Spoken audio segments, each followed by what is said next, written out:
మహాభారతం తత్వార్థం మనం చేస్తున్నాం.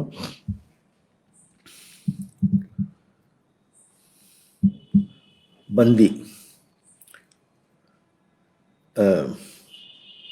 వేదముల గురించి తన వ్యక్తీకరణ చెప్తూ సప్త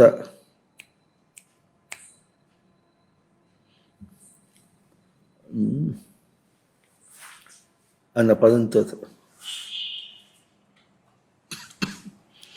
సప్త అనే పదం చేత చెప్తున్నారని చెప్పుకున్నాం. ఆ పదములకు ఎంత మననం చేసినా కూడా తక్కువే. ఎందుకంటే సమన్వయం కాకనే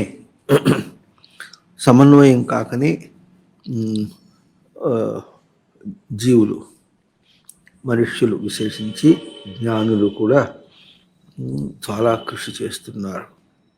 ఎంత అందుకున్నా కూడా తనకు తన స్వరూపము పూర్తిగా అందిందని చెప్పడానికి నమ్మకం లేకుండా ఉంటుంది. ఎందుకంటే తనేమో ఉనికి స్వరూపం, ప్రవర్తన అంతా కూడా క్రియాస్వరూపం. ఉనికికి క్రియ లేదు, కర్మ లేదు. ఎప్పుడు లేదు అంటే ఉనికికి తన స్థానంలో లేదు సరికదా. జీవుడు తెచ్చిపెట్టినటువంటి ప్రతి స్థానంలో కూడా, ప్రతి క్రియలో కూడా ఎక్కడ కూడా ఉనికికి క్రియ లేదు. దాన్ని మనం ఏమంటాం? నిరంజనం అంటాం. ప్రవర్తిస్తున్నప్పటికీ కూడా నిరంజనం, దాంతో సంబంధపడకుండానే ఉంటుంది. సినిమాతో సంబంధపడకుండా తెర ఎట్లా ఉంటుందో అట్లాగే ఉంటుంది. అది ఆ ఉంటుంది అన్న స్థితిని తాను సాధకుడుగా సాధన చేసి సిద్ధింప చేసుకోవాల్సినటువంటి అంశం. అప్పుడే తాను ఉనికి స్వరూపుడు. అంతవరకు తాను ఉనికి చేత ఉనికిని ప్రవర్తనలో మోసగింప చేసుకుంటున్నాడు.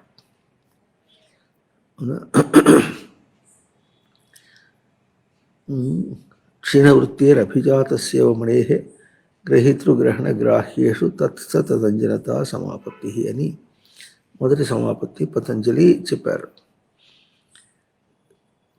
అక్కడ గ్రహీత, గ్రాహ్యం. గ్రాహ్యం అంటే అక్కడ పదంలో కూడా చాలా గొప్పగా గ్రహింపతగినది అని.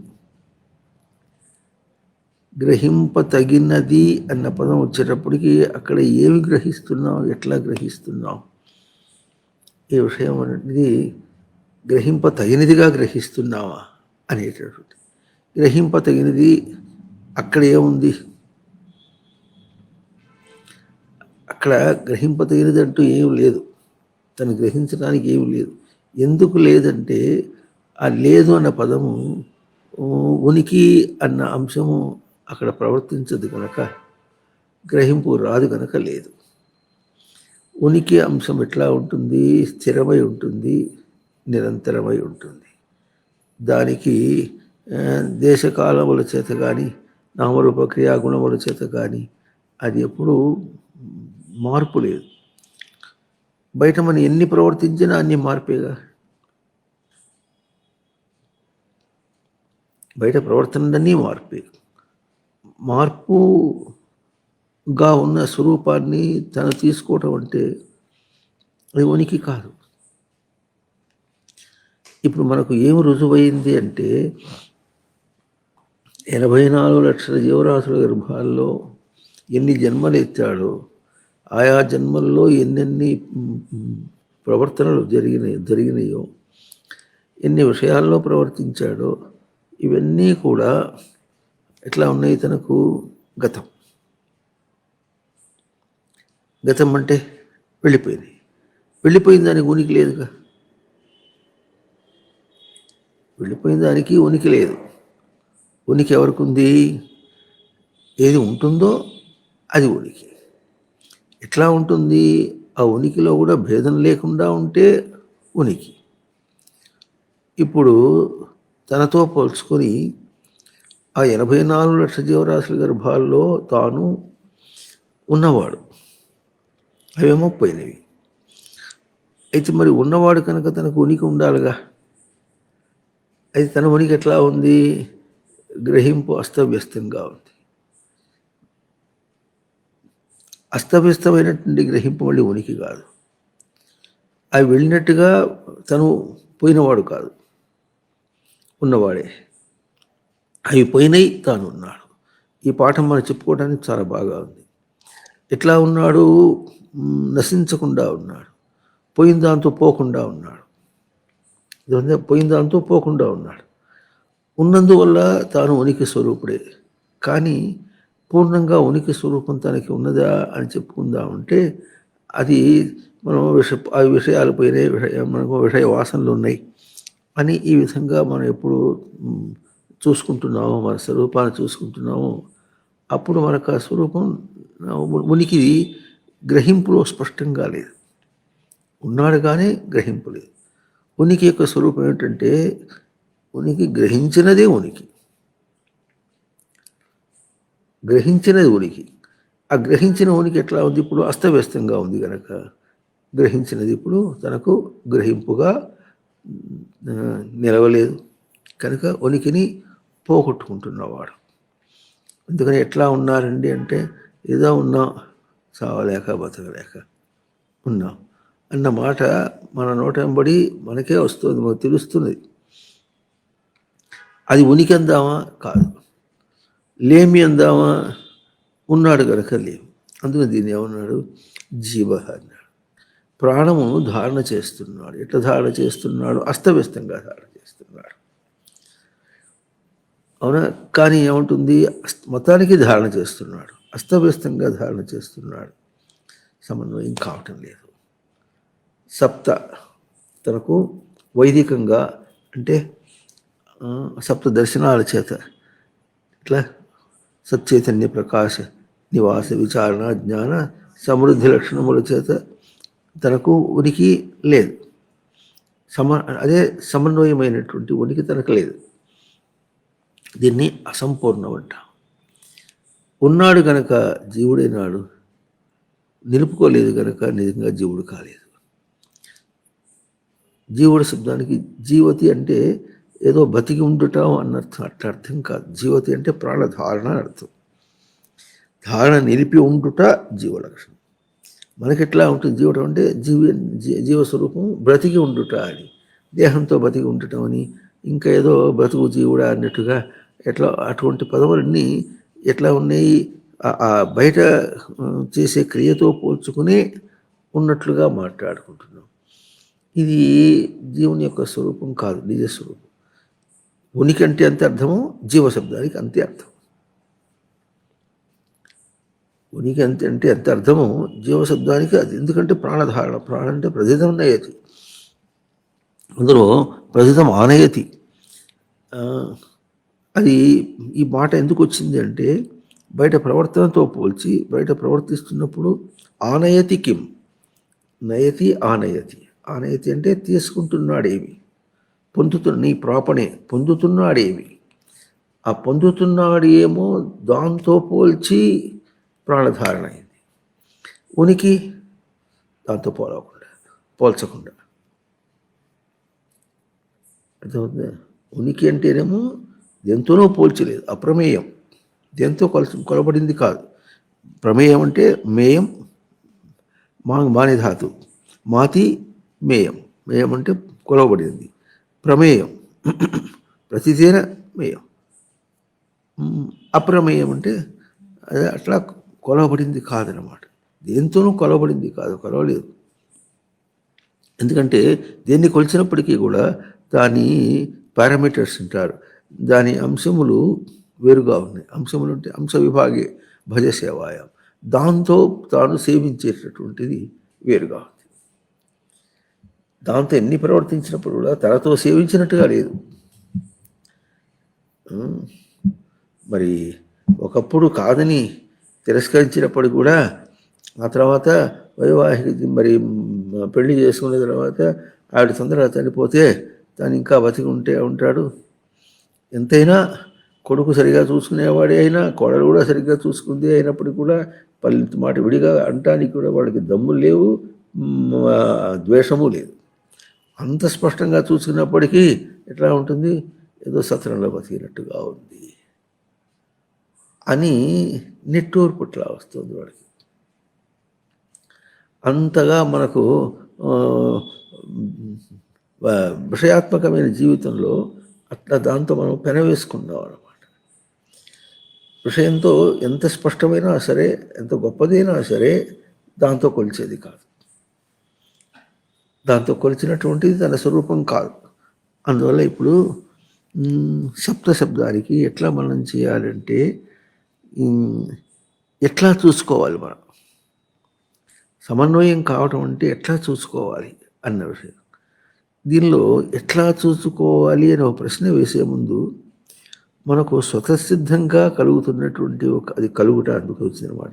కలుగుతున్నటువంటి ఒక అనుభూతిలో మనకే తెలుస్తుంది. ఎట్లా తెలుస్తుందంటే, ప్రవర్తించిన తర్వాత తనకే వెల్తి కనిపిస్తుంది. ఈ వెల్తి ఎట్లా ఉంటుందంటే, కావలసింది రానందువల్ల వెల్తి ఒకటిను, వచ్చినప్పటికీ కూడా వెల్తి అన్నారు. అదేమో దుఃఖము, ఈ సుఖం. ఇది వెల్తి ఎందుకంటే అది తన్ని కుదురుగా నిలవనీయటం లేదు. ఆ తర్వాత ఆ సమయంలో ఏదో త్రుటికాలం అంటారు. ఆ త్రుటికాలంలో తనకు పొందినటువంటి అనుభూతి తర్వాత ఉండటం లేదు. లోకంలో సుఖం అనేది ఏమనుకుంటున్నాము, ఆ కాస్త ఉన్న తర్వాత ఉండటం లేదు. అందువల్ల అప్పుడు అది ఉనికి కాలేదు, తను గ్రహించింది కాలేదు. ఈ తేడా తెలిసిపోతుంది. అనిత్యం అన్నారు. అనిత్యం అంటే అసుఖమని మడికి చెప్పుకుంటూ వచ్చారు. అసుఖం అనేది మనకు బాగా అర్థమవుతుంది, కానీ సుఖం కూడా అనిత్యమే. అది కారణం ఏమిటంటే, అసలు సుఖ దుఃఖాలు తన ప్రయత్నంతో కూడుకున్నటువంటివే ఉన్నాయి, కానీ వీళ్ళు ఏమనుకుంటున్నారు, బయట నుంచి వచ్చేది అనుకుంటున్నారు. దోషైన ఖనతి చెప్పుకుంటున్నాం మనం, శుభైన ఖనతి కను అవధారణే. తాను తవ్వి తీసుకుంటున్నది, తాను తవ్వి తీసుకోవడం అనేటటువంటిది తన ప్రయోగంగానే ఉంది, కానీ బయట దాంతో ఏం లేదు. తను తీసుకోవడం సుఖశబ్దానికి శుభంగా అంటే తాను అనుకున్న శుభము. అయితే తాను శుభంగా తాను తవ్వి తీసుకున్నప్పటికీ కూడా తనకు శుభం కలిగిందా? శుభం ఎందుకు కలగలేదు? ఆ త్రుటి కాలంలో ఉండే తర్వాత మళ్ళీ లేదు. మరి దోషంగా తవ్వామనుకోండి, దోషం తన తప్పే. ఏమిటా దోషం అంటే, తాను త్రవ్వుట అనే మాట ఎట్లా వస్తుందంటే, దానిలో నుంచి తననే గ్రహించడానికి ప్రయత్నం చేస్తున్నాడు. ఇది మనకు లోకంలో ఎట్లా తెలుస్తుందంటే, అక్కడ తనకు కుదురు దొరకటమని, తృప్తిగా పనిచేశానని, పని తృప్తిగా జరిగిపోయిందని, ఇటువంటి మాటలు మనం ఎట్లా ఉంటామంటే దాన్ని ఇట్లా అసంపూర్ణంగా ప్రయోగం చేసి వాడుకుంటూ ఉంటాం పదములని. కనుక ఎట్లా అంటున్నారు, ఇప్పుడు కొన్ని మనం ఉదాహరణలతో అర్థం చేసుకుంటే ఆ తేడాలు ఎందుకు వస్తాయి, అక్కడ మనం ఎందుకు నిలపలేకపోతున్నాం, నిలిపితే ఎట్లా ఉంటుంది. సమన్వయం కావటం అంటే ఎట్లా ఉంటుంది, అది దానిలో 2-3 విధాలుగా ఉంటుంది చూడండి. ఒకటేమో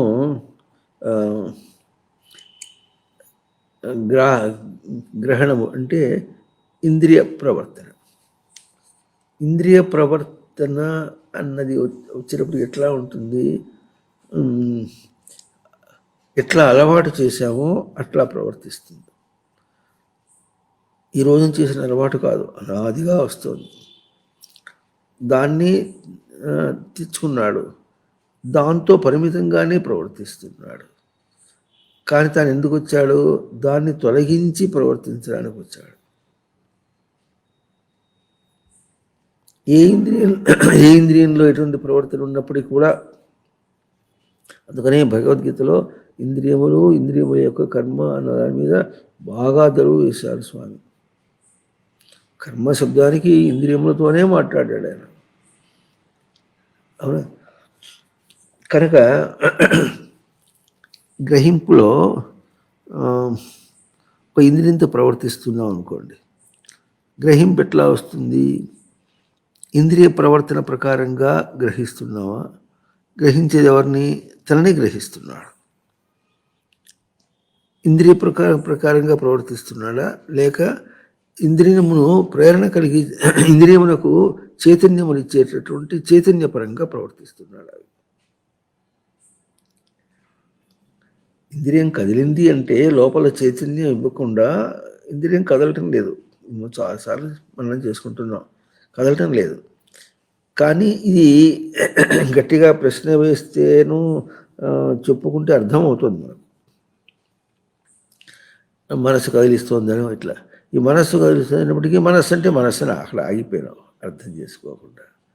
మన జ్ఞాని జ్ఞా అవబోధని బుధ అవగమని గమలు గతం. గమలు గతం అంటే గతి శబ్దానికి ప్రవర్తన ప్రాప్తి ఎరుక. అంటే ఇప్పుడు మనస్సు అంటే ప్రవర్తన ప్రాప్తి ఎరుక. అది ఏం తెలుసుకోకుండా మనస్సు అంటే మనం ఎట్లా మాట్లాడుతున్నామంటే స్పష్టంగా చూడకుండా, ఇప్పుడు కంటికి మసగాను లేకపోతే శుక్లాలు వచ్చినాయి అనుకోండి, శుక్లాలు వచ్చిన దాంతో చదువుతూ ఉంటే ఎట్లా ఉంటుందో అట్లా ఉన్నది మన అవగాహన అంతా కూడా.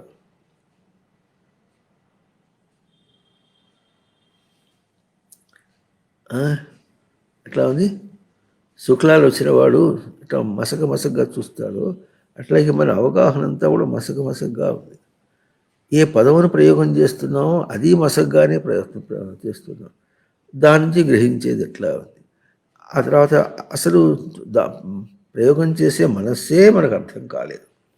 ఇక ప్రయోగింపబడిన దానిప్పుడు దాని గురించి మాట్లాడుతున్నాడు కానీ తన గురించి మాట్లాడటం లేదు. అవగాహన తన పరంగా ఉంది కానీ దాని పరంగా లేదు. ఇప్పుడు ఏదైనా పట్టుకున్నాం అనుకోండి,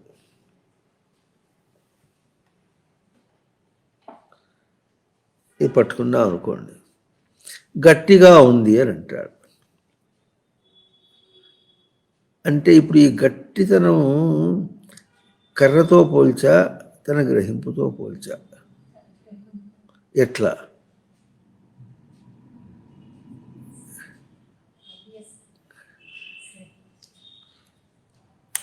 ఇట్లా కొడితే చూసావా గట్టిగా ఉంది అని మాకు తెలిసినట్టుగా దీంతో వచ్చి మాట్లాడుకుంటున్నాం. కానీ గ్రహింపు, ఈ గట్టి అనే గ్రహింపు ఇది ఏం చెప్పడం లేదు, నేను గట్టిగా ఉన్నా అని చెప్పడం లేదు. ఇంకోటి మెత్తగా పట్టుకున్నాడు, స్పాంజ్ పట్టుకున్నాడు అనుకోండి, అదేమో మెత్తగా ఉంది అనేసాడు. స్పాంజీ చెప్పట్లే. ఈ రెండూ కూడా తన గ్రహింపే. అంటే తనకు గ్రహింపు అనే ఒక స్వరూపం ఉంది, తర్వాత మెత్తదనం అనేటటువంటిది తనకుందా? తన గ్రహింపు అన్నప్పుడు తనకు గట్టితనము ఒక గ్రహింపు, మెత్తదనం అనే ఒక గ్రహింపు అన్నటువంటి గ్రహింపులు రెండు తనకుంటే, ఆ రెండు తన గ్రహింపులు అయితే మరి తను కూడా మారుతున్నటువంటి స్వరూపమే. అర్థమవుతుందా? అర్థమవుతుందా? ఇది గట్టి అన్నాం అనుకోండి, ఇది తన గ్రహింపే. అంటే ఇప్పుడు తన గ్రహింపు అంటే తనను గ్రహించుటయా లేక దాన్ని తాను గ్రహించుటయా? తన గ్రహింపు అన్నప్పుడు రెండు, తనను తాను గ్రహించుటయా లేక దీన్ని తాను గ్రహించుటయా? బయట దాన్ని తాను గ్రహించు, మొత్తాన్ని తన గ్రహింపే. ఇప్పుడు గట్టిను రెండు తీసుకున్నప్పుడు రెండు రూపాలు తనని చూసుకుంటున్నాడంటే అప్పుడు తనకు తన గ్రహింపులో భిన్నత్వం ఉంది. ఇప్పుడు తన గ్రహింపు అనే వాక్యానికి తన గ్రహింపు అనేది తన గురించిన గ్రహింప, తన స్వరూపమును గ్రహించుటయా లేక బయటని గ్రహించుటయా?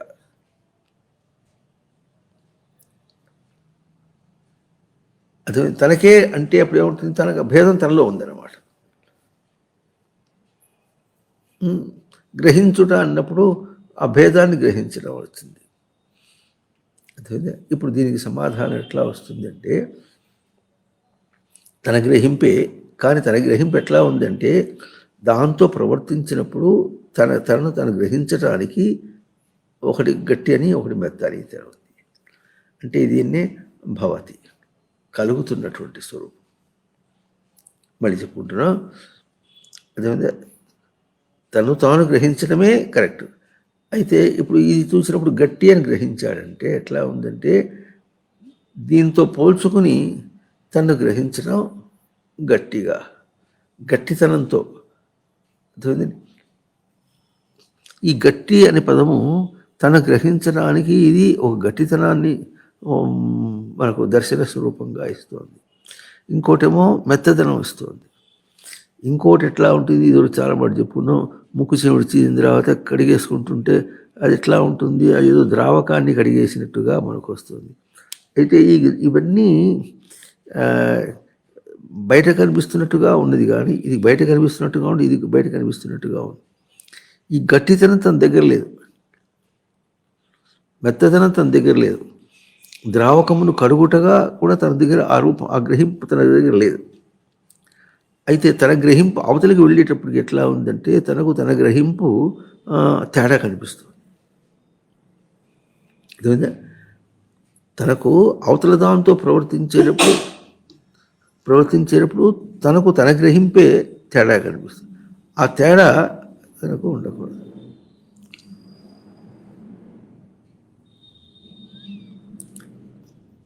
ఈ తేడా ఎందుకు చూపించాలి? బయట ప్రవర్తనలో తేడా ఉంది చూసుకో, అది నీవు కాదు అని చెప్పడానికి ఉంది. అంతేంది. ఇది గట్టిగా ఉందంటే మెత్తగా ఉందంటే తేడా. పడుకోవటానికి బల్ల గట్టిగా ఉంది, తేడా, నేను పడుకోలేను. మెత్తగా ఉంది, పడుకున్నప్పటికీ అదే వేడి చేస్తుంది అని ఇట్లా ఒక్కొక్క దాని మీద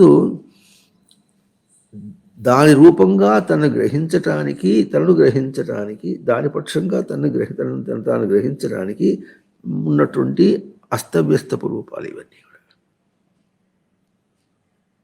తన దగ్గర ఉన్న స్వరూపం కాదు. అర్థమవుతుందా?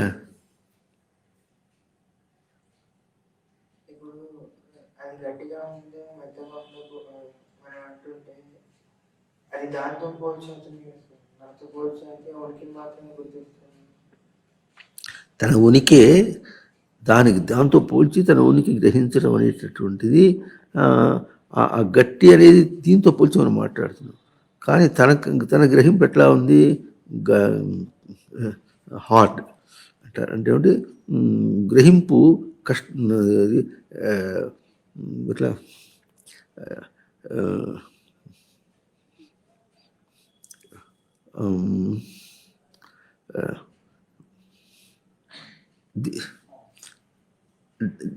ఈ గట్టి అనేది దీంతో పోల్చిన కాదు, తన గ్రహింపే గట్టిగా ఉంది.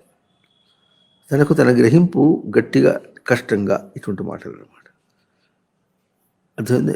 కష్టంగా మెత్తగా ఉందంటాం అనుకోండి, అది తనకు కానిటువంటి ఒక గట్టి రూపము, తనది కానటువంటి ఒక మెత్తడి రూపము, భేదాన్ని కలిగించే రూపాలతో దీన్ని గ్రహిస్తున్నాడు.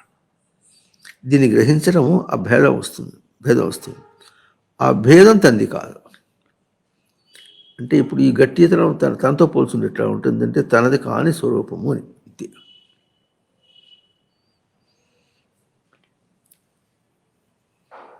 తనది కాని స్వరూపం, మెత్తదనం కూడా తనది కాని స్వరూపం.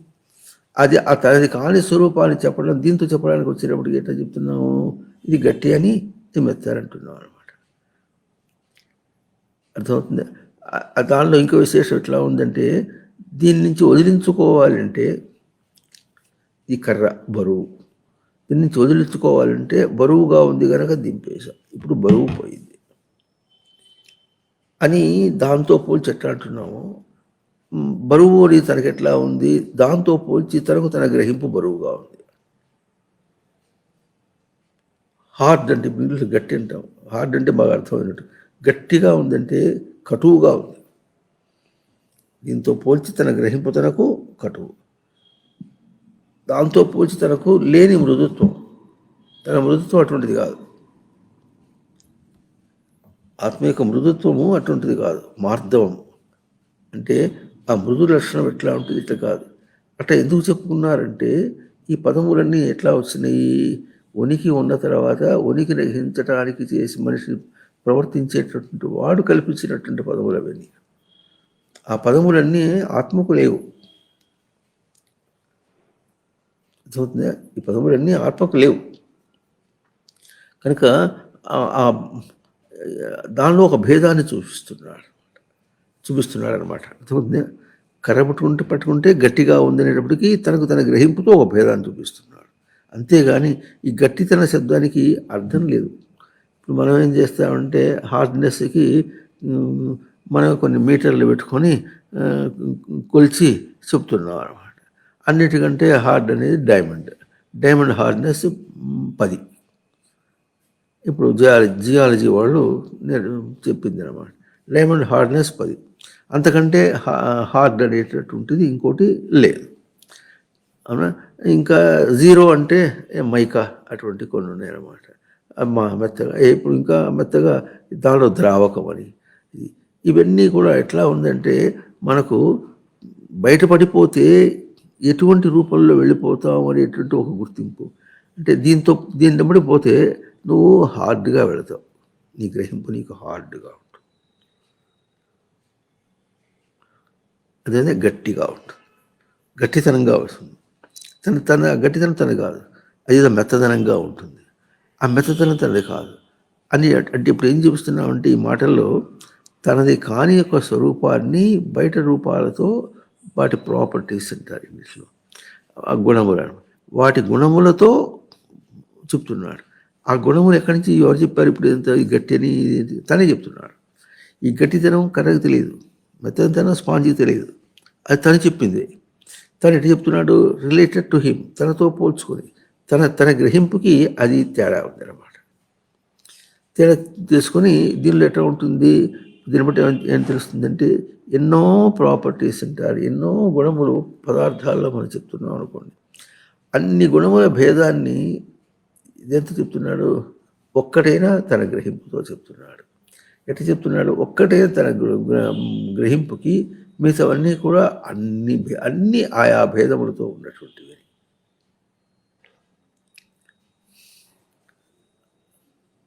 అర్థమైంది? దేవుడు అన్నీ కూడా ఆయా భేదములు, దాన్ని ఒక తనకంటే ఇంకొక భేదాన్ని కల్పించే ఆ భేదం చెప్తున్నాడు అన్నమాట.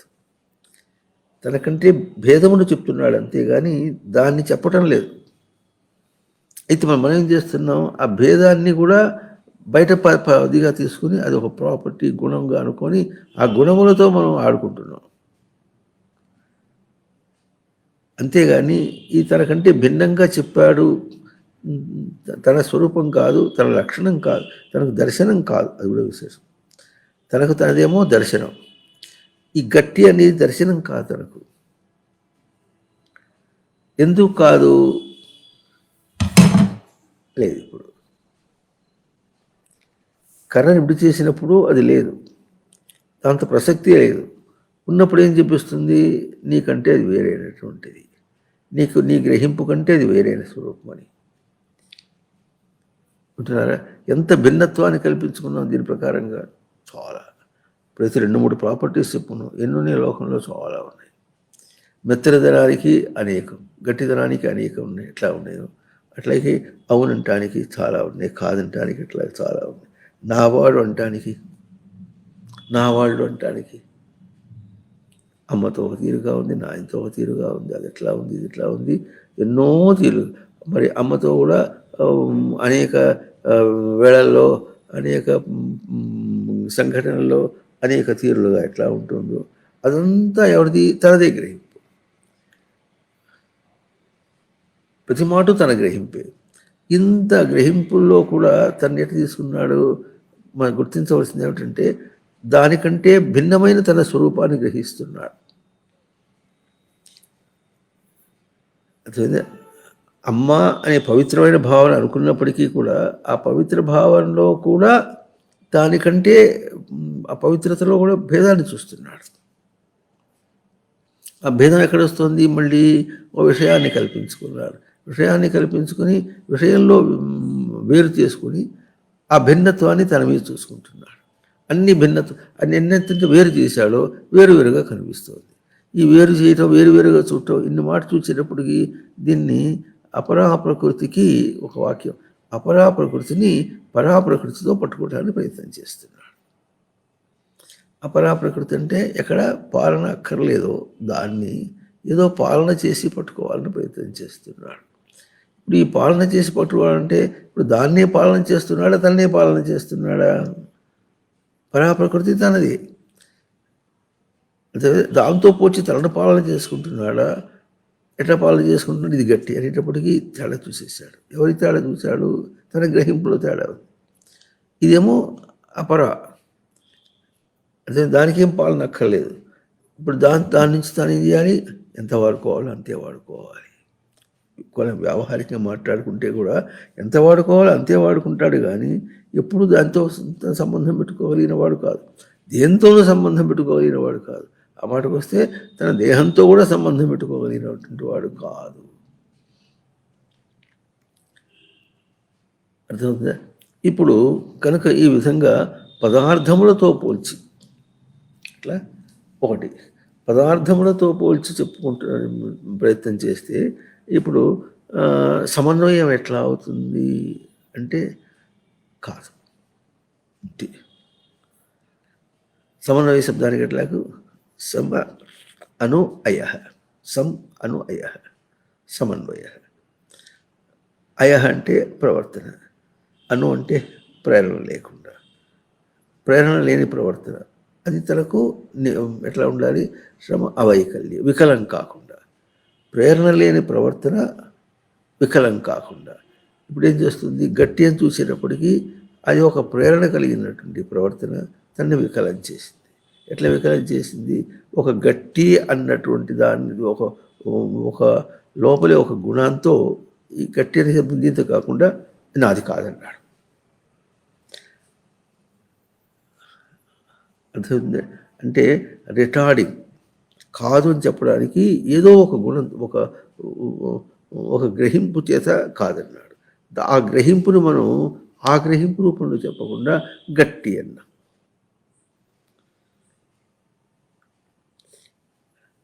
అర్థమైందండి? ఎందుకంటున్నామంటే ఇవన్నీ కూడా తన గ్రహింపుకి అక్కడ అభౌతికమైన దానికి ఇటువంటి సంకేతములు ఇవ్వటం వీలు కాదు.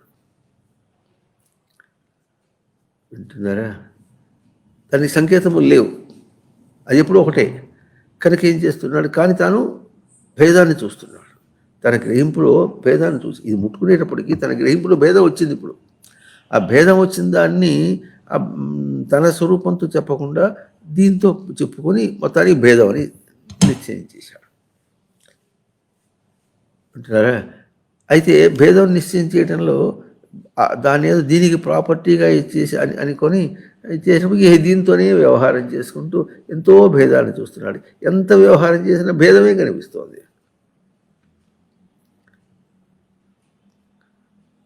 అర్థమవుతుందా లేదా? ఎంత భేదం కనిపిస్తుందంటే ఇది నున్నగా చేయబడినాడు, ఇది రౌండ్గా రాలే, ఇది ఎందుకంటే ఒకటి దీంతో తోపరాస అన్నాడు, అదే లేత్ మిషన్ పెట్టి చేశాడు అనుకోండి నున్నగా వచ్చింది అని ఇటువంటి మాటలన్నీ అంటుంటే తనకు గ్రహింపులో తనకంటే వేరైనటువంటి ఎన్ని రూపాల్లో చూడగలుగుతున్నాడు కనిపిస్తుంది. ఎందుకు? ఎంత ముట్టుకున్నప్పటికీ కూడా తనకంటే వేరైన రూపంలోనే దాన్ని చూస్తున్నాడు. నునుపన్నా తన రూపం కాదు. ఎందుకు కాదు? అది కాసేపు దీంతో పోల్చుకున్నప్పుడే ఉంది. ఇది వదిలేస్తే వింటున్నారా? ఇది వదిలేస్తే నునుపేది? నునుపు అనే గ్రహింపు లేదు తన దగ్గర, గట్టి అనే గ్రహింపు తన దగ్గర లేదు, మెత్తన అనే గ్రహింపు తన దగ్గర లేదు. వదిలేస్తే అంటే మరి ఎప్పుడు పట్టుకున్నావు నువ్వు? ఎప్పుడు పట్టుకోలే. ఎప్పుడు పట్టుకున్నాడు? చేతులు పట్టుకున్నది కాదు, ఎప్పుడు గ్రహిస్తున్నాడు అప్పుడు పట్టుకున్నాడు అన్నమాట. గ్రహింపుకు తీసుకున్నాడు ఎప్పుడో అప్పుడు పట్టుకున్నాడు. అవునా? అది వదిలేస్తే ఈ చేతిలోనే ఉంటుంది, మనకి అది ఈ చేతిలోనే ఉంటుంది, కానీ మన మామూలు భాషలో దీని మీద దృష్టి పెట్టట్లే, ఇంకో దాని మీద దృష్టి పెట్టి ప్రవర్తిస్తున్నాడు. అప్పుడు ఇది గ్రహింపులో లేదు. అంత మాత్రం మన లోకంలో ఎట్లా మోసపోతా ఉంటే అంత మాత్రం చేత గ్రహించకుండా ఉన్నానా? అంటే ఏంటి? దీన్ని మనం ఇప్పుడు వీళ్ళు ఏమంటారంటే వాలంటరీ, ఇన్వాలంటరీ అని. వాలంటరీ అంటే ప్రయత్నపూర్వకంగా చూసేదాన్ని వాలంటరీ అని.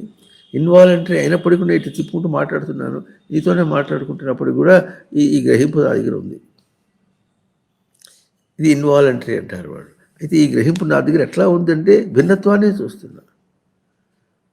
ఆ భిన్నత్వంలో కూడా పాలన పరాప్రకృతి అనేటటువంటి అంశం ఎట్లా వస్తుందంటే, మనం గుర్తించవలసింది ఎట్లా ఉందంటే, దేంతో ప్రవర్తించినప్పుడు కూడా దాని నుండి తను రక్షించుకోవాలి అన్న అంశంతో చూస్తున్నాడు. ఇప్పుడు గట్టి అన్నాడనుకోండి, తన స్వరూపం అది కాదు, తనకంటే వేరైంది కనుక ఆ రూపంలో తను గ్రహించలేడు అన్న రక్షణతో దాన్ని తీసుకున్నాడు. ఇది మనకు సృష్టి ఇచ్చిన గ్రహింపు. ఇది మనం గుర్తించేప్పుడు ప్రవర్తించామో అప్పుడు సప్త.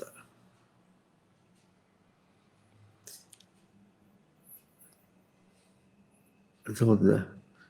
మాటి మాటికి ఇప్పుడు ఇంత వివరంగా చెప్పకుండా పై మాటలుగా చెప్పుకుంటే ఎట్లా ఉంటుంది?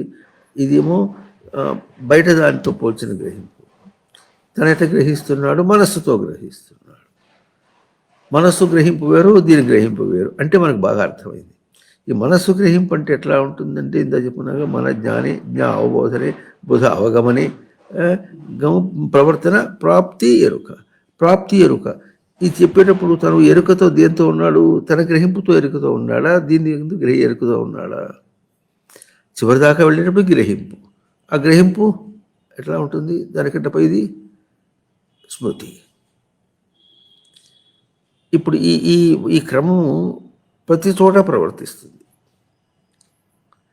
ఎప్పుడైతే మనం ప్రతిదీ మనస్సుతో గ్రహిస్తున్నాం అని అనేసాము, యూనివర్సల్గా అంటున్నాం అనేసాము, ఎప్పుడు ఆ చివరికి ఎట్లా వెళ్ళింది? ఇప్పుడు మన జ్ఞాని చెప్పండి, మన జ్ఞాని, అవబోధని, బుధ అవగమని, గమలు గతవు, ప్రవర్తన, ప్రాప్తి, ఎరుక. ప్రవర్తనతోనే వెళ్ళిపోయింది కాదు, అది ప్రాప్తి దాకా రావాలి, అది ఎరుకలో ఉండాలి. అక్కడ అంటే ఇప్పుడు మనస్సుతో గ్రహిస్తున్నాం అంటే ఎరుకతో గ్రహించాలి. అవునా? ఇప్పుడు ఏం ఎరుకతో గ్రహిస్తున్నాను? గట్టి అన్నానంటే ఎరుకతో ప్రవర్తిస్తున్నాను. దేని యొక్క ఎరుక? నా ఎరుకకి అడ్డం వచ్చింది. నా ఎరుకని గ్రహించడానికి, వేరుగా గ్రహించడానికి ఇది గట్టి అని ఒకనొక సంకేతం ఇచ్చుకున్నాం. అంతే ఇచ్చి ఏం చేసుకున్నాము? తన గ్రహింపుకి అడ్డం వస్తున్న దాని నుంచి తాను రక్షించుకున్నాడు.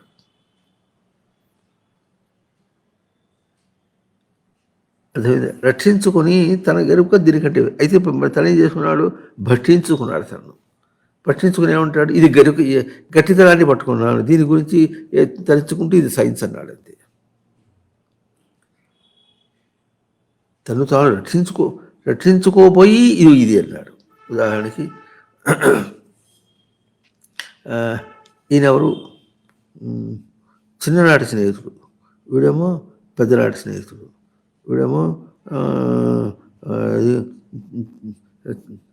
పసితనంలో ఆడుకుంటున్నప్పుడు స్నేహితుడు, వాడేమో బళ్ళో ఎలిమెంటరీ స్కూల్లో స్నేహితుడు, ఇంకోడేమో హై స్కూల్లో స్నేహితుడు అని ఇట్లాగో. వీడు బావ, వీడు పెద్ద బావ, వీడు చిన్న బావ. అది అందులో కూడా మా బావ అంటే పెద్ద మామయ్య కొడుకు, ఇది వీడేమో పెద్ద అత్త కొడుకు అని ఇట్లా భేదాలు ఎట్లా చూపించుకుంటున్నాము. అది చెప్పేటప్పుడు ఎట్లా ఉంటుంది? వాడు తనతో పోల్చి మాట్లాడుతున్నట్టుగానే ఉన్నాడు, కానీ తనకంటే వేరు మాట్లాడుతున్నాడు. నేనని చెప్పట్లే. అర్థమవుతుంది? అంటే ప్రతిదాన్ని మనం ఏమనుకుంటున్నామంటే గట్టి, మెత్త ఇటువంటి మాటలతో మాట్లాడుతున్నాం అనుకుంటున్నాం. ఈ మాటలన్నీ తనతో పోల్చుకుంటే, అంటే తన ఎరుకతో పోల్చుకుంటే, తన ఎరుకకి ఇవన్నీ కూడా తను కాని స్వరూపంగా ఒక సంకేతమునిచ్చి మాట్లాడుతున్నాడు. సంకేతం అంటే జ్ఞాపకం అర్థమవుతుంది, గుర్తు, సిగ్నిఫైయింగ్ అనమాట. సిగ్నిఫైయింగ్ చేసి ఇది తంది కాదు అని చెప్తున్నాం. అట్లా గుర్తించేవాడు అట్లా గుర్తించకుండా దీన్ని గట్టనో మెత్తనో దాని గురించి సైన్స్ ఏదో మాట్లాడుకుంటూ పెద్ద సైన్స్ అని చేసుకుంటే ఇక అటే పోయినాడు. ఎంత పోయినప్పటికీ కూడా వేరువేరుగానే చూపుతున్నాడు. ప్రతి చోట తనకంటే వేరుగానే తను తన గ్రహింపు కంటే వేరుగా ఒక సంకేతం నుంచి మాట్లాడుతున్నాడు. ఇప్పుడు ఎంత ఎంత విశాలంగా పోతున్నాడు అంటే బహుశాఖాహానంత అన్నట్టుగా ఎంతగా విస్తృతం చేస్తున్నాడు అంటే ఎంత దూరం పోయినప్పటికీ కూడా తనకు తన స్వరూపం అందట్లేదు. ప్రతిదాన్ని ఎట్లా చెప్తున్నాడు, తనకంటే వేరుగా ఒక సంకేతం ఇచ్చి నాకంటే వేరు, ఆ వాక్యంలో అర్థం నాకంటే వేరు అర్థం.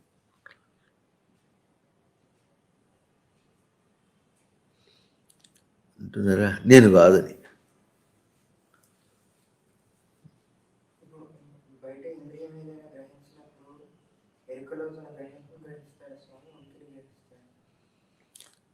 తన ఉనికి తన ఉనికే గ్రహింపు, తన గ్రహింపు అంటే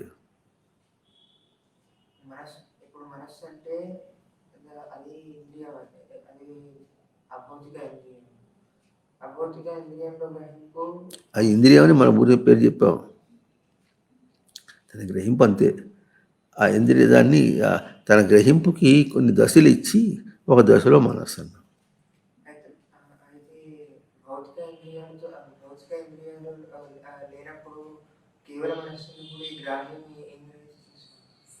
తన్నే గ్రహి బయట ఏం లేదు, బయటతో పోల్చుని చెప్పు, గ్రహించడం లేదు.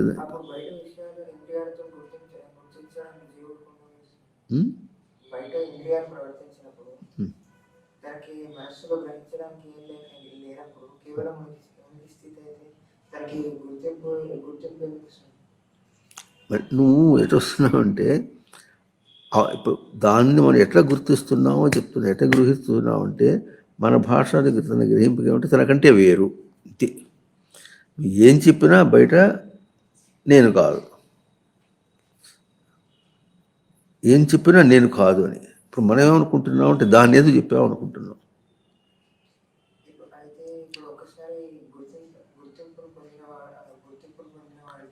పొందినవాడు మాట్లాడుతున్నాడు. పొందితే దాకా వెళ్ళద్దు కాదు. పొందితే లేదు, అప్పుడు లేదని ఏది దాన్ని చెప్పాల్సిన అవసరం లేదు. మనస్సు అనేది వేరే లేదు. మనస్సు అనేది తన స్వరూపమే. మనస్సు అనేది చెబుతుంది తన తన తన గ్రహింపుని కొన్ని దశల్లాగా తీసుకొచ్చి ఒక దశలో మనస్సు అన్నాం. ఇది ఎట్లాగో విద్యుదయస్కాంత పరిధి అని చెప్పుకున్నాం. ఈ పరిధిలో ఒక దశలో మనస్సు. అందుకని ఈ మనస్సు అన్ని వీటికన్నిటికీ ఎట్లా ఉంది, టెలస్కోపిక్గా చేసుకుని పోతుంటే తన ఉనికితో సమన్వయమే ఉన్నటువంటివి, ఉనికితో సమన్వయమైనటువంటివి ఉనికి గ్రహింపుగా కాక ఇంకో విధంగా అవి గ్రహించలేవు.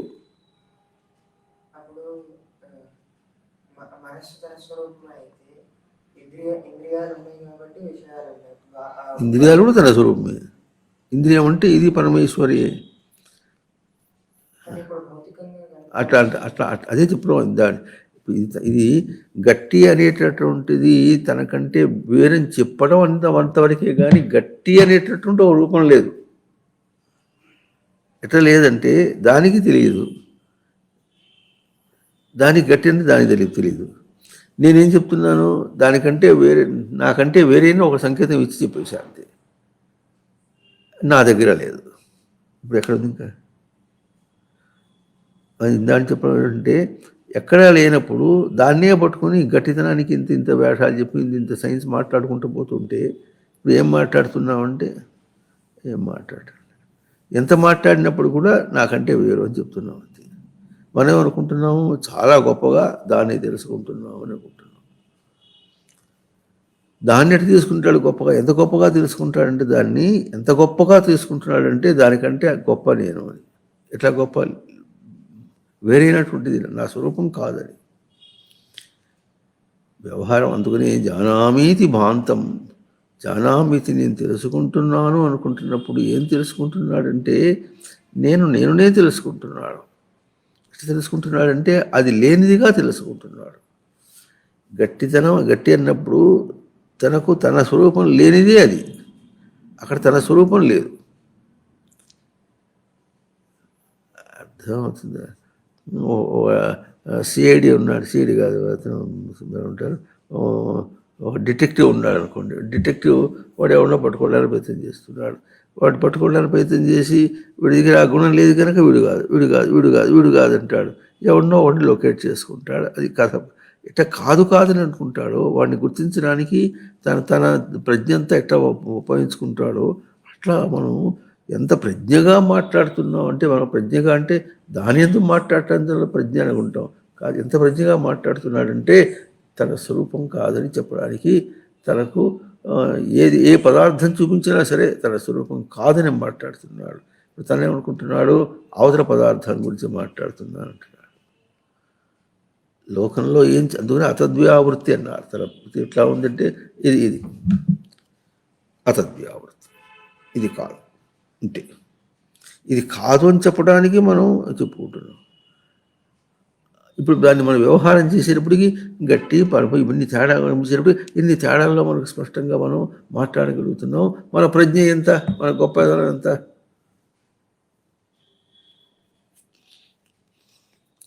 అవునా? ఇవన్నీ కలిపినప్పుడు కూడా మనకు ఇంతవరకు ఇప్పుడు ఇందాకేం చెప్పుకున్నాం, ఆ ప్రవర్తించేటప్పుడు వెలితి కనిపిస్తోంది. ఏ వెలితి కనిపిస్తోంది అంటే తన స్వరూపం అక్కడ లేదు. ఎంత వ్యవహరించినప్పుడు కూడా తన స్వరూపం అక్కడ దొరకటం లేదన్న మాటే చెప్తున్నాం మనం. నేను కాదని చెప్తున్నాం. ఇది నేను కాదని చెప్పడమే గట్టి అని అర్థం.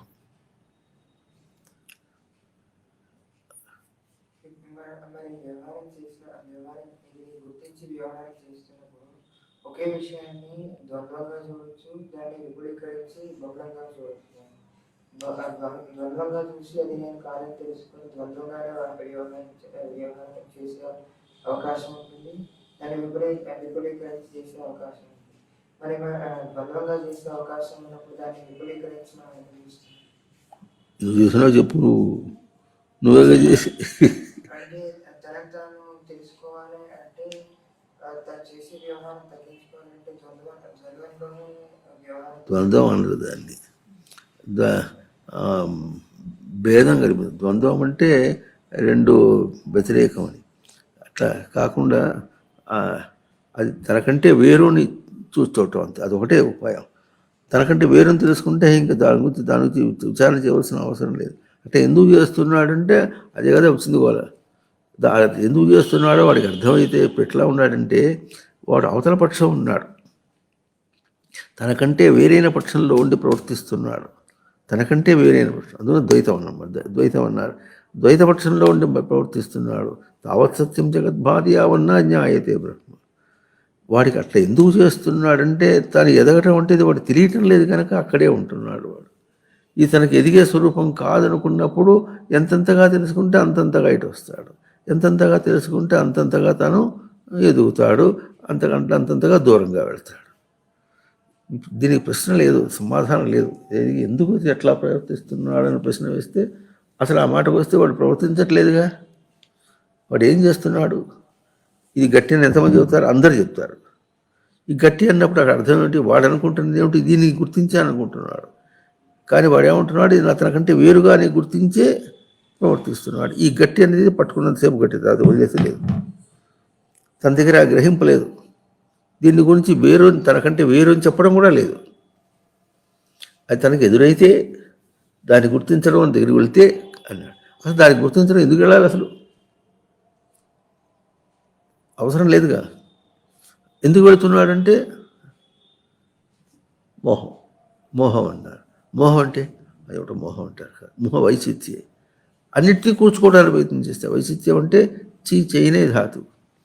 దాన్ని ఏదో కూర్చుకోవడానికి ప్రయత్నం చేస్తున్నాడు. అట్లా ఎన్నికి ప్రయత్నం చేస్తున్నాడు? ఇంతదాకా ఏదో కూర్చుకోవడానికే ప్రయత్నం చేస్తున్నాడు. కూర్చున్న కొన్నవన్నీ వెళ్ళిపోయినాయి. అన్నీ గతమే. అన్నీ గతమైనప్పటికీ ఇంకా కూర్చుకోవాలనుకుంటే లోకంలో రెండు మాటలు చేస్తే మోసపోయిపోతే నేను నమ్మనంటాడు వాడు. రెండు మాటలు మోసం చేస్తే ఇంతవరకు అన్నీ మోసం చేస్తే కూడా ఇంకా నమ్ముతున్నాడంటే ఇట్లా ఎందుకు చెప్తున్నారు? వాడు గుర్తించాలి. వాడు అనే పదం ఎందుకు వస్తుందంటే ఆ గుర్తించని వాడు, గుర్తింపు ఎక్కడుందో వాడికి ఇట్లాగే అందించాలి. అయినా ఎందుకు చేస్తున్నావు అంటే నువ్వు ఎందుకు చేస్తున్నావు నువ్వు చెప్పు. నువ్వేగా చేస్తున్నావు, ఎందుకు చేస్తున్నావు చెప్పు. ఎందుకు చేస్తున్నాడో తన గ్రహింపుకు వస్తే చేయకుండా ఉంటాడు. ఎందుకు చేస్తున్నాడంటే ఇది మోహం అనే మాట, అసలు ఇది తప్పు అనే మాట తన లోపలికి తనకు గ్రహింపుకు వచ్చేంత వరకు చేస్తూ ఉంటాడు. ఈ తప్పు అనే మాట ఎంత దాకా తీసుకున్నాడు, తప్పు అనేది కూడా విడిచేదాకా తీసుకున్నాడా, అసలు తన ధోరణిలో వెళ్ళకుండా చేశాడా? అందుకనే ముక్తి అనే పదం ఎట్లా వస్తుందంటే ఈ దేహంతో మళ్ళీ రావాల్సిన అవసరం లేదు. ఎందుకు రావాల్సిన అవసరం ఉందంటే అక్కడ ఏదో ఉంది, ఇంకా దాంతో ఏదో ఇంకా సంబంధం ఉంది, ఇంకా దాంతో తలకాయ పాలు కొట్టుకోవాల్సింది అర్థం ఉందన్నమాట అని వస్తున్నాడు అంతే. అది ఎందుకు రావాలి? అది ఇంకో విధంగా ఆలోచించి దేహంతో ప్రవర్తించుకుంటూ ఇప్పుడు నా గ్రహింపుని నేను సవరించుకోవాలి అని వచ్చాడు అనుకోండి, ఇది కూడా మనం ఏమంటున్నాము, బురద తొక్కాడు కాళ్ళు కడుక్కోవాలని వచ్చాడు అని. కనీసం వాడు బురద దొరికాడని తెలుసు కనుక వచ్చాడు. లేకపోతే ఏం చేస్తారు, లోకంలో ఎట్టుంటారు, దేశమంతా తిరిగి వస్తారు, కాళ్ళు కడుక్కోవాలని కూడా వాడు తెలియదు, నేరుగా ఇంట్లో వచ్చేస్తారు. అక్కడ ఏదో కనిపించని మురికి ఏదో ఉందనుకుంటే కాదు, నిజంగా బురద తొక్కిచ్చినప్పుడు కూడా నేరుగా వచ్చేస్తాడు. పసివాడు ఎట్లా వస్తాడు, నేరుగా ఎట్లా వస్తాడో పెద్దవాడు కూడా అంతే. అందుకనే మోహని బంధం నిదానం ఇంతటికి విన్నబోడేటికి జనకుండెవడు జాతుడెవడు జనిస్థానంబులే చోటు సంజననం వెయ్యది మేనులే కొలది సంసారంబులే రూపములు వినుమా ఎంతయు విష్ణుమాయ తలపను వేరేమీ లేదు. మోహని బంధంబు నిద, మోహం అంటే మొహ వైశిత్యే, ఒకటి కూర్చుంటాడు, అది అయితే అని కూర్చుంటాడు, ఇంతే అంతకంటే అక్కడ ఏం కనిపించలేదు. ఆ కూర్చోవడం కాదు, ఇప్పుడు ఏమంటాడు, దీన్ని ఏమంటాడు, గట్టి అన్నాడు, గట్టి అంటే దానికంటే వేరే రూపము అని అన్నాడా, లేకపోతే దాన్ని తన రూపంగా తీసుకుంటున్నాడా, తన రూపంగా తీసుకుంటున్నాడు. ఒకవేళ అందాం అనుకోండి, ఏది లేదుగా, వెళ్ళి వదిలేసావుగా, నీ రూపం అయితే ఆ గుర్తించిన తర్వాత దాన్ని పట్టుకోవద్దు. ఆ గట్టితనం తనకు అక్కర్లే, ఆ మెత్తదనం అక్కర్లే, ఏం అక్కర్లేదు. ఇవన్నీ కూడా they are all physical properties, బయట గుణములతో దేంది కాదు. కానీ నామరూప క్రియ గుణములు అంటే మూడనే కాదు, ఇది మూడు అనేది పరాప్రకృతితో చెప్పినటువంటి సత్వరజతమ గుణములు. బయట దాన్ని ఇంగ్లీష్లో ప్రాపర్టీస్ అంటారు అనమాట. ఇంగ్లీష్లో దీన్ని యాటిట్యూడ్ అంటారు. ఈ సత్వగుణ రజతములు యాటిట్యూడ్, ప్రవృత్తి గుణములు ఇవి. ఈ ప్రవృత్తి గుణములు అవేమో పదార్థ గుణములు.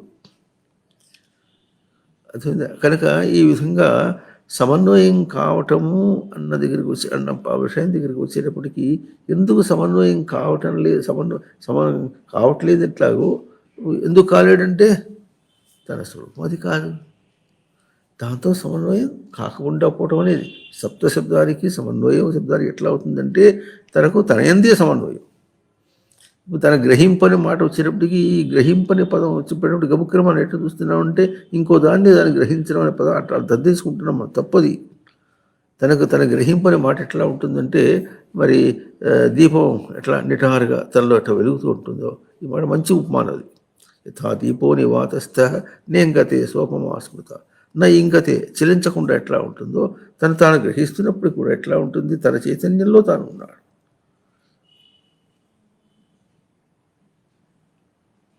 ఇది మనకు ఒకంత ఎట్లా ఉంటుందంటే ఎక్కడికన్నా వెళ్ళామనుకోండి, ఏదో ఒక దుష్టం ఎదురైంది మనకు, అప్పుడు తను నిగ్రహించుకోవాలంటాం. అప్పుడు ఏం చేస్తాడు, తను ఉపసంహరించుకున్నప్పుడు మనకు ఆ గుర్తింపు ఎట్లా ఉంటుంది, తను తాను గ్రహించుకున్నాడు.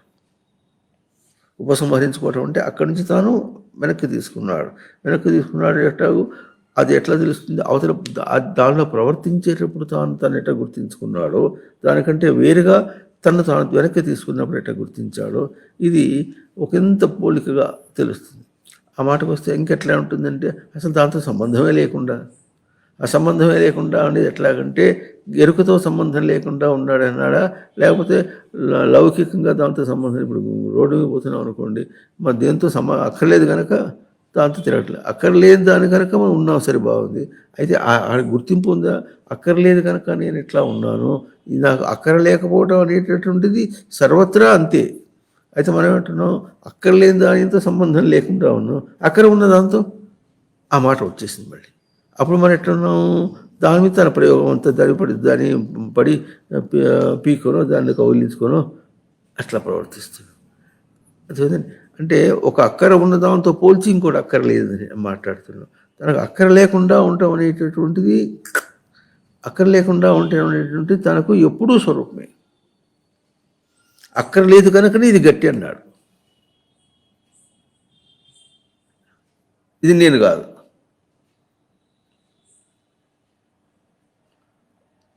అంటున్నారా? ఇది నేను కాదు. ఇప్పుడు ఈ విధంగా ఇది పదార్థములతో పోల్చుకుంటూ తన్ని చేసేటప్పుడు కనుక ఇప్పుడు సమన్వయం సప్త ఎట్లా అవుతుంది, సమన్వయం ఎట్లా అవుతుందంటే ఇప్పుడు చెప్పుకున్నట్టుగా అక్కడ ఏమంటున్నాడంటే ఇది నేను కాని స్వరూపము అని చెప్పాలి. ఆ నేను కాని స్వరూపం దీనిలో సృష్టించిన రహస్యం ఎట్లా ఉంది, నేను కాను తెలుసు స్వరూపం చెప్పడానికి నీ దగ్గర నీ నీ నీ ఉనికి గ్రహింపులో ఇంత క్లారిటీ ఉంది అనమాట. ఇది ఇది గట్టి నేను కాదు, ఇది మెత్త నేను కాదు. ఎన్నున్నాయి అక్కడ, ఎటువంటి ఎన్నున్నాయి, నువ్వు ఎన్నెన్ని బయటగా చెప్తున్నావు అన్నీ.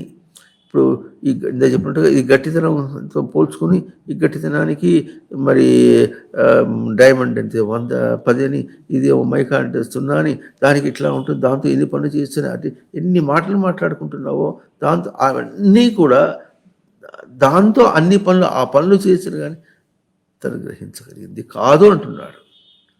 అది ఎట్లా అంటే తనది కాదు.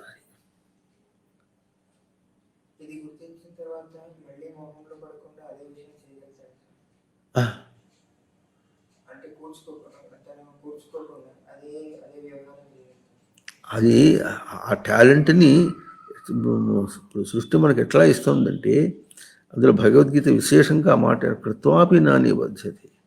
ఆ కృత్వా అప్పుడు ఏంటుంది అంటే ఆ కృత్వా అనేదేమో బయటతో కనిపించింది, నాని బధ్యతే అనేది తనతో. అంటే దాంతో తను విషయాత్మకంగా చేస్తున్నప్పుడు మనం ఇప్పుడు ఎంత దాకా నువ్వు సొఫిస్టికేట్ చేసుకోవాలి, నిన్ను సూక్ష్మంగా చేసుకోవాలంటే ఒకప్పుడు నువ్వు ప్రవర్తించినప్పుడు నువ్వు ఎట్లా ప్రవర్తించావు అదే నేను అనుకుంటూ అంత నాదే అదే అనుకుంటూ తన స్వరూపం అనుకుంటూ ప్రవర్తించావు. ఆ వేగం ఎంత ఉందో ఆ వేగాన్ని ఇప్పుడు ఎంతవరకు నువ్వు ఉపసంహరించుకున్నావు. అది ఆ క్రియ చేసేటప్పుడు కేవలం తన ఉనికిని చూసుకోవడం అనేటువంటిదే తనకి ఎట్లా గ్రహిస్తుంది అనే మాట. దానికి ఇదివరకు కూడా ఒకసారి చెప్పుకున్నాం మనం. పరీక్ష రాసేటప్పుడు ఎట్టుంటాడు, చదువుకునేటప్పుడు ఎట్లున్నాడు, అవతల దాన్ని తన బుర్రలోకి ఎక్కించుకోవాలన్నట్టుగా ఉన్నాడు. దాన్ని పైకి రాసేటప్పుడు అస్సలు తను రాస్తున్నాడని రాకూడదు. బాగా చదువుకున్నటువంటి వాడు అంటే మన భాష అంటే బాగా తెలిసిన వాడు అనమాట. అప్పుడు తెలిసింది దాని గురించి రాస్తున్నాడు. పోతున్నప్పుడు ఇంకా రాసేటప్పుడు ఎట్లా ఉంటుందంటే తనకి ఎవరో చెబుతుంటే రాస్తున్నట్టుగా, ఎవరో అందిస్తుంటే రాసినట్టుగా ఉంది. కానీ నేను రాస్తున్నానని కూడా అంశం లేకుండా ఎట్లా ఉంటాడో, ఇది కేవలమైనటువంటి విషయాత్మక ప్రయోగం. అక్కడే అంత గొప్పగా ఉన్నప్పుడు ఆధ్యాత్మికంగా ఎట్లా ఉంటుంది, ఇది దర్శనంలో తెలుస్తుంది. అస్సలు విషయాత్మకంగా అక్కడ ప్రవర్తించేటప్పుడు, ఇప్పుడు ప్రవచనం చెప్పేటప్పుడు కానీ ఇంకోటి రాసుకునేటప్పుడు కానీ మన మఠంలో చాలా ఉన్నాయి. ఇప్పటికి జరిగినటువంటి కొన్ని ఇదే కాదు, దీనికి రావటం అంటే చేయటానికి కూడా గత జీవితంలో కూడా దీని యొక్క ఆధారం ఉంటే కానీ గబుక్కని కూడా మారడు. ఎట్లా ఉంటుంది లోపల. మరి ఇప్పుడు స్వామి ఏం చేస్తున్నాడంటే ఇదంతా చేయిస్తున్నాడంటే ఈ పాటలు రాయిస్తున్నాడా, ఈ రికార్డ్ చేయిస్తున్నాడా? కాదు. దీన్ని ఏం చేస్తున్నాడు, ఇది అయిపోయిన తర్వాత ఇది ఎక్కడో విని ఎవడో సాధకుడు తనలో పరివర్తన కలుగుతుంది వాడికి. ఆ ప్రవర్తనని ఈ రోజున నాంతి ప్రస్తావన అంటే ఇప్పుడు ఎట్లా ఉంది, ఇది కూడా ఎట్లా ఉంది, ఒక జీవుని యొక్క గ్రహింపులో పరివర్తన కోసం అనే మాట వచ్చినప్పటికీ ఆ పరివర్తన ఎటు రావాలి, విషయంతో పోల్చి కాకుండా తనతో పోల్చి అన్న మాట. ఇప్పుడు మనం ఎట్లా మాట్లాడుతున్నాము, వినేదేమో బయటది. ఇప్పుడు ఎట్లాగైతే వినుట అనేది శబ్దం వింటున్నా తానేమో అదేమో శబ్దము తాను వినుట అనే తేడా ఎట్లా ఉందో, అది శబ్దము నేను వినుట. శబ్దం యొక్క రూపం వేరు, వినుట రూపం వేరు. వినుట అనేది అభౌతికం, శబ్దం అనేది భౌతికం. ఈ తేడా ఎట్లా ఉందో అట్లాగే బయట ప్రవర్తించేటప్పుడు కూడా మరి నీవే ప్రమాణం. ఇప్పుడు శబ్దాన్ని తీసుకుంటున్నాను, భౌతికంగా తీసుకుంటాను. ఎట్లా తీసుకుంటాను, అభౌతికంగా తీసుకుంటున్నాను.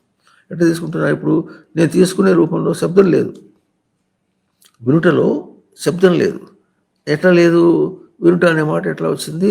తను శ్రవణేంద్రియంతో వింటున్నాడు. ఈ శ్రవణేంద్రియానికి ఇది తేజస్ ఎక్కడి నుంచి వచ్చింది? ఉనికి నుంచి వచ్చింది.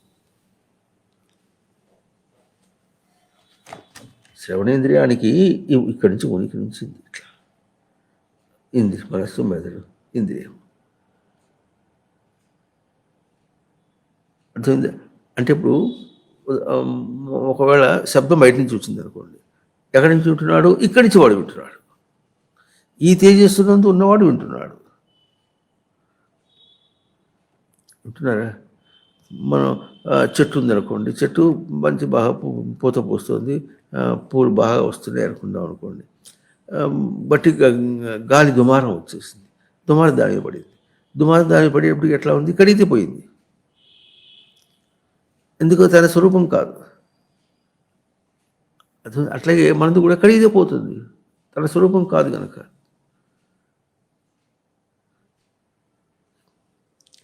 వెంటనే తెలుస్తుంది. ఇదేమో దృశ్యము, తనదేమో దర్శనము. అట్లా అందుకనే నేను చూస్తూ ఉన్నాను అన్నప్పుడు చూస్తూ నేనున్నాను, చూస్తూ నేనున్నాను, చూపులేదు. వాక్యంలో జానామీతి భాంతం, అక్కడ భాంతం అంటే ప్రకాశించేది. ఏం ప్రకాశిస్తుందో అది తమేవ భాంతం, మొత్తం దాన్నే అనుసరిస్తున్నాడు కానీ చూపు బయట దాన్ని అనుసరించట్లేదు. దేన్నో తెలుసుకుంటున్నాడు, దాన్ని అనుసరించట్లేదు. అనుభాతి ఏతత్ సమస్తం జగత్, దాన్నే అనుసరించుకుంటూ ఈ జగత్తంతా ఉంది. నేను ఏం తెలుసుకుంటున్నాను దాన్ని అనుసరించి ఈ జగత్తంతా ఉంది, కానీ దాన్ని అనుసరించి నేను లేను. అందుకని నేను చూస్తూ ఉన్నాను అన్నప్పుడు వాక్యంలో చూస్తూ నేనున్నాను అంటే అక్కడ వాక్యం ఎట్లా ఉంది? చూస్తూ అనేది ఏమో ఒక క్రియారూపం, నేను ఉన్నా అనేది ఇంకో రూపం. చూస్తూ చూచుట లేదు, ఉన్నారా? చూస్తూ అన్నప్పుడు చూచుట లేదు, నేను ఉన్నా అనే ఉంది.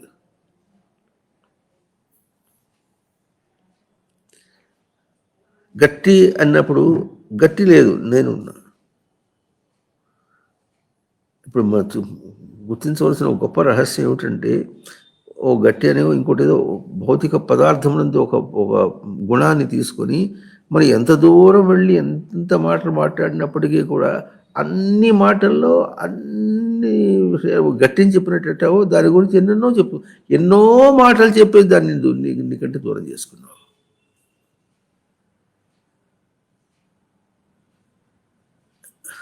అర్థమవుతుందా? ఎన్నో మాటలు చెప్పి దాని నుంచి దూరం చేసుకున్నావు. ప్రవచనాల్లో సందేహాలు ఇట్లా రాకూడదు, పదవి అర్థం చేసుకున్నట్టుగా ఉండా. నువ్వు ఎట్లా వస్తున్నావు అంటే అది లేకపోతే లేదు మాట అయిపోయింది, లేదు, దాని గురించి ప్రశ్న లేదు, ఇంకా దాటిపోతే ఇంకా లేదు, దాని గురించి సంశయమే లేదు. లేదంటే లేదు, అంతే. ఉందంటే ఈ గోళ, అంత ఉందంటే ఈ గోళ, దాని నుంచి బయటపడటం అనే మాట ఉంది, కానీ లేదంటే ఇంకేముంది కనుక. ఉందంటున్నాడు కనుక ఎట్లా లేదో చెప్పడానికి ప్రయత్నం చేస్తున్నది ఈ మాటలన్నీ. అర్థమవుతుందా? బేసికల్గా అది అర్థం చేసుకుంటే సందేహం లేదు. అంటున్నారా? లేదంటే లేదు, అందుకని ఉనికికి ఇవన్నీ లేవనేగా చెప్పడం. ఇప్పుడు లేవడం దాన్ని ఉంది అనుకుంటుంటే ఇవన్నీ ఉన్నాయని మాట్లాడుతుంటే ఈ మాటకు అర్థం ఏమిటి చెప్తున్నాడు. ఈ మాటకు అర్థం ఏమిటంటే ఉన్నదాన్ని గుర్తించకుండా ఉన్నది ఏముంటుంది? నేను ఇది కాదంటుంది. నేను కాదని చెప్పడానికి మనం ఏం చెప్పాము? కాదని చెప్పేదానికి దానికి బయట భాష చెప్పేటప్పటికి వినుటకు బయట భాష చెప్తే అవుతుంది శబ్దం. ఉన్నారా? శబ్దంతో పోల్చుకుంటే అది శబ్దము, నేను వింటున్నా, దానికంటే నేను వేరు. ఈ వినుటతో పోల్చుకుంటే నేను వినేవాడిని, అది శబ్దం కాదు, ఇది శబ్దం, అది నేను దాన్ని తీసుకోలేను. ఆ వినుట అనేది ఎట్లా ఉంది? తన తేజస్సు, అది వినుట తన తేజస్సు కనుక. అంటే ఇప్పుడు ఏం చేస్తున్నాడు? నా తేజస్సుని చైతన్యవంతం చేసి నిలబడ్డా. శబ్దం వస్తుంటే నా తేజస్సుని తేజవంతం చేసి నిలబడ్డా. దృశ్యం వస్తే నా తేజవంతం చేసి ఉన్నా. అదే నేను చూస్తూ నేనున్నా. చూస్తూనే జరుగుతుంటుంటే నేనున్నా. ఇప్పుడు చూస్తూ అనేదేమో క్రియారూపము, ఉన్నా నేను ఉనికి రూపం. ఆ క్రియారూపంలో నేనున్నా. అంటే ఇప్పుడు గ్రహింపు ఇప్పుడు క్రియారూపంలో నేను ఉన్నా గ్రహింపు. దాన్ని మనం ఏం చెప్తున్నాం, ఒక ఇంద్రియంగా పట్టుకొని అది ఆ ఇంద్రియం చేస్తోంది అని అంటున్నాం. ఆ ఇంద్రియం ఏం చేస్తోంది అంటే ఆ చూస్తూ అనేది అప్పుడు ఆ క్రియని దాటించేసి నేను ఉన్నానని అందిస్తుంది. అందుకనే అది ఇంద్రియమైంది. ఇది పరమేశ్వరి. అర్థమవుతా? వింటూ అన్నప్పుడు వింటూ అని తను ఎప్పుడు తేజస్ పెట్టేశాడో అది ఎట్లా ఉంటుంది. ఇంకా ఎట్లా గాలి దుమారం వచ్చేస్తే గాలి దుమారం ఏంటో వెళ్ళిపోతుంది అంతే. నేను మాత్రం ఎట్లాగే ఉన్నా. రాయి మీద గాలి దుమారం వస్తే ఏమవుతుంది? ఏం కాదు, నేనున్నా. వినుట అనేటటువంటిది అనేది ఎటువంటిది అంటే శబ్దము అనేటువంటిది ఎంత దుమారం వచ్చినప్పుడు నేను వినుట అనే స్వరూపంలో నిలబడ్డా అది ఎట్లా వస్తుంది. అయితే ఇప్పుడు వినుట అనే మాట అందుకని కేవలైరింద్రియే రేపు యోగిన కర్మ కుర్వంతి సంగం త్యక్త్వా ఆత్మశుద్ధయే. ఆ వినుటకి శబ్దంతో సంబంధం లేదు. వినుట అనేది తన తేజస్సు. దాన్ని ఎట్లా చెప్పుకున్నామంటే పట్టు తన దగ్గర ఉంది. కర్ర పట్టుకున్నప్పుడే తనకు పట్టు కాదు, కర్ర వదిలేసినా కూడా తన పట్టు తన దగ్గర. వదిలేయడం కర్ర అనేది వదిలేశాడు కానీ తన పట్టును వదలడు. అర్థమవుతుంది? తన పట్టును వదలటం లేదు, తన చూపును వదలటం లేదు. చూస్తూనే క్రియను వదిలేస్తున్నాడు కానీ చూపును వదలటం లేదు. శబ్దాన్ని వదిలేస్తున్నాడు, తన వినుట అని తన శ్రవణం తేజస్సును వదలటం లేదు. అక్కడ ఎందుకు ఆ శ్రవణం యొక్క ఆ మాట శ్రవణం యొక్క తేజస్సు ఎందుకు చెప్పామంటే ఉనికి దగ్గర నుంచి అక్కడికి వచ్చేటప్పటికి శ్రవణము అనే తేజస్సుగా చూపించుకొచ్చాడు. అంటే తాను ఎట్లా వికాసం అంటే విశేషణ కసగతం ప్రవర్తన. ఎందుకంటే ఈ మాట కూడా ఎందుకు చెప్పారంటే ఇది కూడా తాను మనం గుర్తించవలసిన విశేషం. బోధంతా కూడా ఉనికి దగ్గర ఆగిపోవచ్చు. బోధంతా కూడా ఉనికి దగ్గర ఆగిపోతుంది. ఇదంతా లేదు. అర్థమైందా? అయితే ఇప్పుడు మనిషి జీవుడు ప్రవర్తిస్తున్నాడు అనుకున్న వాళ్ళకి తనకి ఎంతవరకు చూపించిందంటే ఈ దేహంతో పరిమితం చేసి దేహంలో ప్రతి అంశము కూడా తన తేజస్సుతోనే ఉంది. బయట నుంచి ఏది తీసుకొచ్చి దానికి అందించడానికి ప్రయత్నం చేసినా అందించినా కూడా తీసుకోదు. ఇది ఈ తేజస్సుతో ఉంటుంది, తీసుకోదు. అది ఎంతగా ఉంటుందంటే చేతిలో బలవంతంగా తీసుకొచ్చి చేతిన పెట్టినప్పుడు కూడా దాన్ని వదిలేస్తాడు. తనకు బరువు తమాషా అప్పుడు చెప్పుకున్నాం. 60 కిలోల మనిషి చేతిలో కాగితం ఇస్తే పట్టుకోలేడు. కాగితం ఎంత బరువు? బరువుతో పోల్చుకుంటే కాగితం ఎంత బరువు? మిల్లీగ్రామ్స్. తనేమో 60 కిలోగ్రామ్. ఎందుకు బరువు అంటే తన స్వరూపం కాదు, అదే బరువు. తనకు గ్రహింపు దాంతో సంబంధం లేదు, అందుకు వదిలేదు. కనుక ఆ తేజస్సును మనం చూపించడం కోసమని ఇది ఈ ఇంద్రియము దాకా దేహం అట్లా రచించింది. రచన అట్లా ఉంటుంది అన్నమాట, దేహం యొక్క రచన. ఆ దేహం యొక్క రచన చెప్పడానికి వచ్చింది ఇదంతా కూడా. లేకపోతే ఇప్పుడు ఇక్కడ ఏం చెప్పినప్పుడు తనది ఉనికి స్వరూపం. దీని కిరణం అని ఎప్పుడన్నా ఉన్నావు, ఈ కిరణం దీన్ని ఉపసంహరించుకుంటే ఇక్కడి నుంచి వచ్చింది, ఉనికి నుంచి కిరణం వచ్చింది, అంతేనా? ఉనికితో తెగిపోతే కిరణం కాదుగా, కాదు. కనుక ఎప్పుడు ఎట్లా ఉంటుంది? తెగింది కాదు, అది ఎప్పుడు తెగలే. అయితే ఇప్పుడు మనం ఎట్లా చేస్తున్నామంటే విషయ దృష్టితో బయట అన్న ప్రక్రియకు ఎంత దోషం ఉందో చెప్పడానికి ప్రయత్నం చేస్తాం. బయట అనే మాట లేదు అసలు. అందుకు చెప్పడానికి ఏం చేసింది? అంతర్బహిష్ట తత్సర్వం వ్యాప్య నారాయణ స్థిత అన్నారు. అంటే లోపల బయట, లోపల బయట అంటే మనకి అర్థం ఉంది. విషయ దృష్టి, అంతర్దృష్టి. విషయ దృష్టికి కూడా అది సత్యం కాదు, పోయింది. అర్థమవుతుందా? విషయ దృష్టికి కూడా అది పోయింది. అక్కడ ఎవరున్నారు? నేనే ఉన్నా. దాంతో పోల్చునే కూడా నేనే ఉన్నాను, నాతో పోల్చుడు కూడా నేనే ఉన్నా. ఇక అది ఎక్కడుంది? లేదుగా.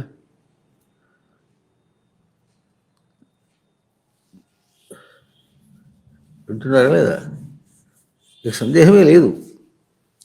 ఎప్పుడు పొందినారు కదా. అందుకనే ఇహపర సుఖము అన్నాం అనుకోండి. ఇహపర సుఖం అంటే ఇహమునందు కూడా శుభంగా తవ్వుకోవాలి, పరమునందు కూడా శుభంగా తవ్వుకోవాలి.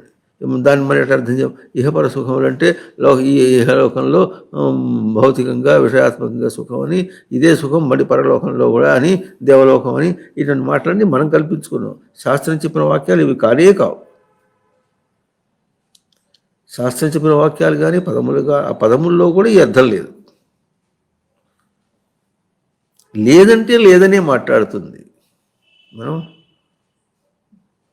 కొంచెం ఉందిగా అంటాడు. ఏముంది? నువ్వు ఉన్నదని ఎక్కడ అంటున్నావు అక్కడ లేదని చూపిస్తుంది.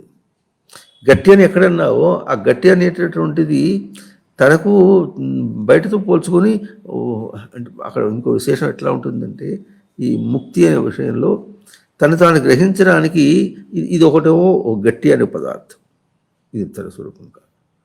ఇదేమో ఇంకోటి పదార్థం, ఇది తన స్వరూపం కాదు. ఇప్పుడు ఏం చెప్పుకున్నాం? పదార్థంతో పోల్చి చెప్పుకున్నాం. నామరూప క్రియా గుణములు ఉన్నాయి. నామం అంటే నామంతో పోల్చి సమన్వయం కావటం ఎట్లా ఉంటుంది? నామం అంటే పేరు అని నామము అని బయట పేరు అర్థం. కానీ ప్రసిద్ధి అనే ప్రసిద్ధం తనకు లేదు. ప్రసిద్ధం అంటే సృష్టి చేత ప్రసిద్ధం, రైట్? సృష్టి చేత ప్రసిద్ధమే కానీ తాను ఎట్లా వ్యావహారికంగా ప్రసిద్ధమైనటువంటి రూపంలో లేదు. మనిషి నామధేయుడు, నామధేయుడు ఈ నామంతో తను ప్రసిద్ధమైనాడు అన్నాడు అనుకోండి. నామంతో ఎట్లా ప్రసిద్ధం అవుతాడు? ఎప్పుడో తను అడిగినప్పుడు తన పేరు చెప్పుకుంటాడే కానీ నేను సుబ్బయ్య అని జపం చేస్తుంటాడండి. అది ఎట్లా ఉంటుందంటే, జపం చేస్తే ఎంత జపం సిద్ధిస్తే ఎంత గట్టిగా ఉంటుందో అంత గట్టిగా ఉందనుకుంటాడు. ఏది అంత గట్టిగా సుబ్బయ్య అనుకోవటంలే, తన ఉనికి స్మృతిని ప్రసిద్ధమైంది తనకు. అవునా? అంటే ఇప్పుడు ఎన్నెన్ని పేర్లతో మాట్లాడుతున్నాడో ఆ పేర్లన్నీ తన దగ్గర ఏం రూపం? ఇప్పుడు గట్టి అని ఎట్లా అన్నాము, ఆ పేర్లన్నీ ఎట్లాగు అదే నేను కాదు.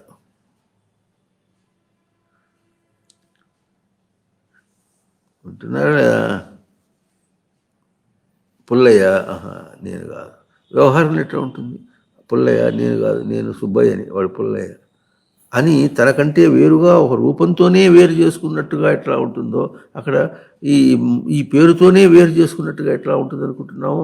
అయినప్పటికీ అక్కడ ఈ పేరుతో వేరు చేసుకున్నాడా? వేరు చేసుకోవడాన్ని అభ్యాసం చేస్తున్నాడా? వేరు చేసుకోవడాన్ని అభ్యాసం చేస్తున్నాడు. ఇక్కడ కూడా నారాయణ స్థితి. ఏ పరమార్థమును గుర్తించి ఉంటే అదే అక్కడ దాకా ఎందుకు? ఇక తనకు పుల్లయ్య అని పేరు ఉందనుకో, ఇది కూడా తనకంటే వేరే. నేను వ్యవహారం ఈ పుల్లయ్య తనకి ఎక్కడ వచ్చింది? తల్లి గర్భంలో వచ్చినప్పుడు పుల్లయ్య ఉన్నాడా? అక్కడి నుంచి బయట వచ్చినప్పుడు పుల్లయ్య ఉన్నాడా? తర్వాత పేరు పెట్టేటప్పటికి అంత బారస, అంత వేడుకలు, వేడుకలు చేసి అందరూ ఎట్లా వేడుకల్లో ఏం చేస్తారు? కానుకలు తెచ్చి పెడతారు. ఈ కానుకలన్నీ మనవాడు బాగా నేర్చుకున్నారు. కానుకలన్నీ ఎట్లా కడతారు? చక్కగా ఎర్రటి కాగితంలో కడతారు. అంటే డేంజర్ అనమాట.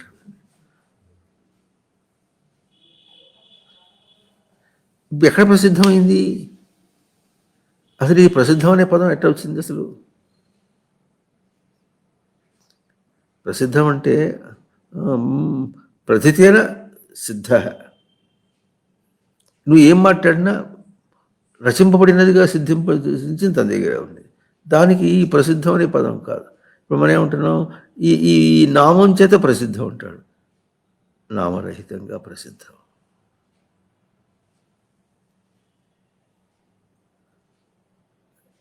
అర్థమవుతుందా లేదా? ఇది సప్త.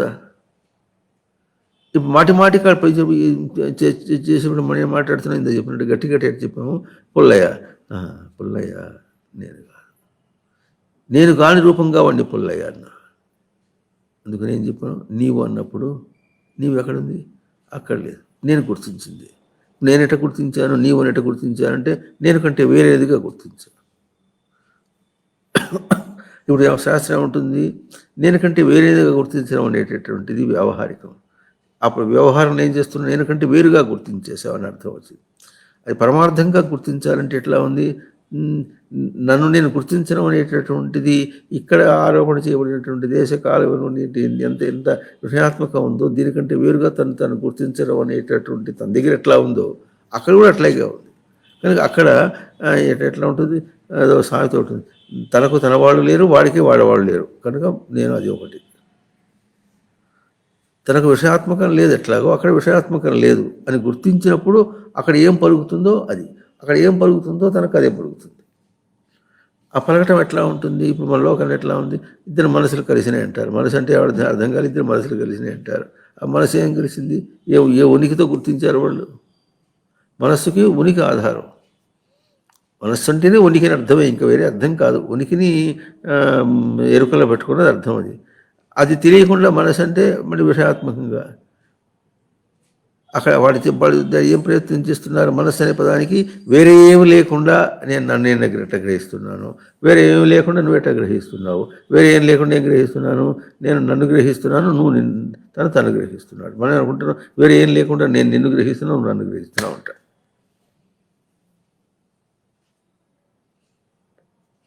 అంటున్నారా ఎట్లా, వేరే ఏమి లేకుండా తాను గ్రహించడం అనేది మనస్సు, దానికి శుద్ధి. మనం ఏమంటాం, మనసులు కలిసినాయంటే వేరు లేకుండా తాను గ్రహించడం అనేది, వేరే తను గ్రహించడం అనేది గ్రహించాలి. ఇద్దరు కలిసినాయంటే దానికి సమత్వం ఉంది. అయితే వీళ్ళు ఎట్లా అనుకుంటారంటే వేరే ఏమనుకోకుండా ఏం తలంచకుండా నేను ఎప్పుడు నిన్నే గ్రహిస్తుంటా, నువ్వు నన్నే గ్రహిస్తుంటావు. మన చూపులు కలిసినాయని, లేకపోతే మన మనసులు కలిసినాయని, బుద్ధులు కలిసి, అది ఎంతసేపు ఉంటుంది, ప్రసిద్ధం కాలేదు, సమన్వయం కాలేదు, సప్త కాలేదు. అవునా? ఇప్పుడు మనం అసలు విషయానికి ఏం రావాలంటే, కృత్వాపి నాని బాధ్యతే అంటే దాంతో సంబంధం లేకుండా తాను కర్మ ఎట్లా చేస్తాడు, తన స్వరూపాన్ని నిలుపుకుంటూ కర్మ చేయటం అంటే ఎట్లా ఉంటుంది.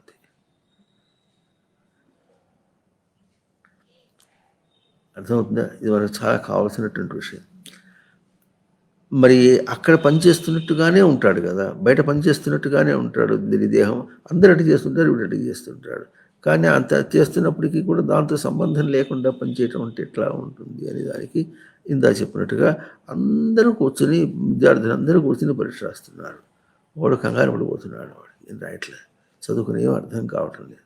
ఇప్పుడు ఈ చదువు అనే పదాన్ని అర్థం చేసుకుందాం. చూడండి, తను ఏం చదువుకున్నాడు, పుస్తకంలో ఉన్నదాన్ని తన గ్రహింపుకు తీసుకున్నాడు. అర్థమైందా? అందరూ అదే చేశారు. చదవటం అంటే వాళ్ళు చేసిన పని అది.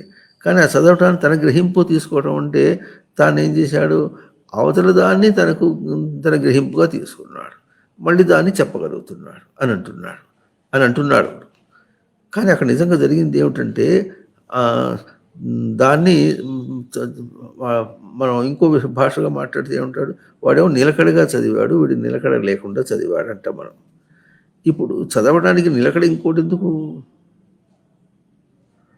ఆ అంశం ఏదో మనం చెప్పబోతూ కూడా దారిమిడి చేస్తే, ఒక విషయాన్ని చెప్పబోతున్నాం, దాన్ని జారిమిడి చేస్తున్నాం అంటే ఇప్పుడు వాడు నిలకడను అభ్యాసం చేశాడా, చదవటాన్ని చదివాడా? ఇప్పుడు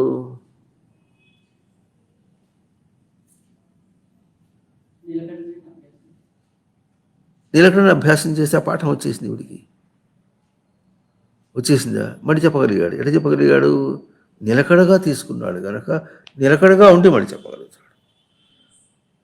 ఈ మనకు లోకంలో ప్రయోగం ఎట్లా ఉంటుంది కనిపిస్తుందో, వాడు మాట్లాడుతుంటే ఎట్లా ఉంటుంది, తను స్వతసిద్ధంగా తనే అన్ని పరిశోధన చేసి ఇన్వెన్షన్ అంటారు, ఇన్వెంట్ చేసి చెప్పినట్టుగా కుదురుగా మాట్లాడతాడు. అదే అక్కడ ఎట్లా వస్తుంది ఆ కుదురు అనేటటువంటిది, అసలు ఆయన కుదురుగా చెప్పడంలోనే విద్యార్థులు కొంతమందికి అవగాహన అవుతుంది. ఎందుకంటే వాళ్ళు ఆ కుదురుని ముందు అభ్యాసం తీసుకుంటారు. వాళ్ళు దానిలో ఎట్లా ఉంటుందంటే, దానిలో దోషం ఎట్లా ఉంటుందంటే, ఒక దుష్టమైన సబ్జెక్ట్ అనుకుందాం, ఓ బిజినెస్ గురించి అడ్మినిస్ట్రేషనో లేకపోతే ఇంకోటి ఉందనుకోండి, అవన్నీ విషయాత్మకమైన చదువులే. ఆ విషయాత్మకమైన చదువులే సరే, కానీ వీళ్ళు ఆయన చెప్పేది విషయాత్మకమైన చదువు, తనకు ఆ విషయాత్మకమైన చదువు కావాలనే వచ్చాడు, వీడు వచ్చి కూర్చున్నాడు. కానీ అది అవగాహన ఎంత బాగా వస్తుందంటే, ఆయన కుదురుగా చెప్తుంటే ఈయన కుదురుగా అర్థం చేసుకున్నాడు. వీడు కూడా కుదురుగా ఉంటే కుదురుగా అర్థమైంది, కుదురుగా లేకపోతే కుదురుగా అర్థం కాలేదు. ఆయన ఎంత కుదురుగా చెప్తున్నాడో అంత కుదురుగా వీడు ఉంటే అంత అర్థమైంది. మరి ఎందుకు అందరికీ అంత పూర్తిగా ఎందుకు అర్థం కాలేదంటే, వాడు చపలంగా ఉన్నాడు. ఇప్పుడు చపలాగా ఉండాల్సిన అవసరం ఉంది, వాడు చెప్పేది అర్థం కావచ్చుగా. గడితో పులుసు పోస్తే విస్తరణలోకి పులుసు వచ్చేస్తుందా లేదా చెప్పండి? వచ్చేస్తుంది అని భౌతికంగా ఎట్లా అంటున్నాము. ఆయన పులుసు పోతున్నాడు, తీసేసుకోవచ్చు. అట్లా లేదు, అట్లా లేదు. మన ప్రవర్తన అట్లా లేదు, మనం గుర్తించాలి. ఎక్కడ మన ప్రవర్తన వ్యతిరేకంగా లేదు, అంత వ్యతిరేకంగానే మాట్లాడుతున్నాం మనం. ఇప్పుడు లోకంలో మరి కొంతమంది ముందుకు వెళ్ళిపోతున్నట్టుగా ఉంది, వాళ్ళకి ఏదో బాగా అర్థం అంటే, వాడు ఒక నిలకడైన ప్రయోగం చేస్తున్నాడు. నిలకడని ప్రయోగం చేస్తున్నందువల్ల, నిలకడని ప్రయోగం చేసింది నిలకడనితో ఎదుగుతున్నాను అన్న మాట వాడికి తెలియనందువల్ల వాడు విషయాత్మకంగానే ఎదుగుతున్నాడు. ఆ విషయాత్మకంలో ఏదైనా తేడా రావచ్చును, వాడు పోతే ముందుకు పోవచ్చును. ముందు పోయినా తను వదిలిపెట్టేది, వెనకపోయినా వదిలిపెట్టేది. ఇప్పుడు ఏం మిగులుతున్నప్పటికీ ముందు పోతే సంతోషం, వెనకపోతే అసంతృప్తి గ్యారంటీగా వస్తుంది. ఎందుకంటే నిలకడని ప్రయోగం చేసినప్పుడు కూడా, నిలకడని ప్రయోగం చేస్తున్నాను, తన ప్రయోగం చేసేదో తనకు అర్థం కాదు. అట్లాగే ఇన్ని 84 లక్షల జీవరాశుల గర్భాల్లో ఇన్ని మాటలు వచ్చినప్పుడు కూడా నేను ఉన్నా అనేటట్టు తను నిలుపుకుంటున్నాడు. చాలా గొప్ప పని చేస్తున్నాడు. అన్నీ పోయినాయి, దాన్ని వదిలేశాడు, తను ఉన్నాడు. తన ఉనికిని అయితే తన ఉనికిని దర్శనం చేస్తున్నానని తెలియటంలే.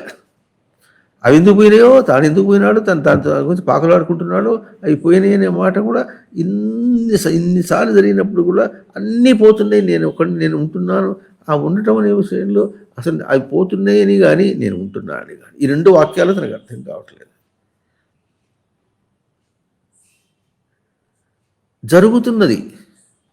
జరుగుతున్న దానిలో అది పోయిందని నేను ఉన్నానని విషయం, అది పోయిందనా లేకపోతే తను వదిలేశాడనా, ఇది మనం ప్రశ్న వేసుకుందాం. ఇక్కడ అదే పోయిందా, తను వదిలేశాడా, ఏమి తెలియటంలా మనకు. చివరికి గతం నాస్తి మాత్రం అర్థమైంది. పోయేవాళ్ళతో మనం పోతామా అంటాడు.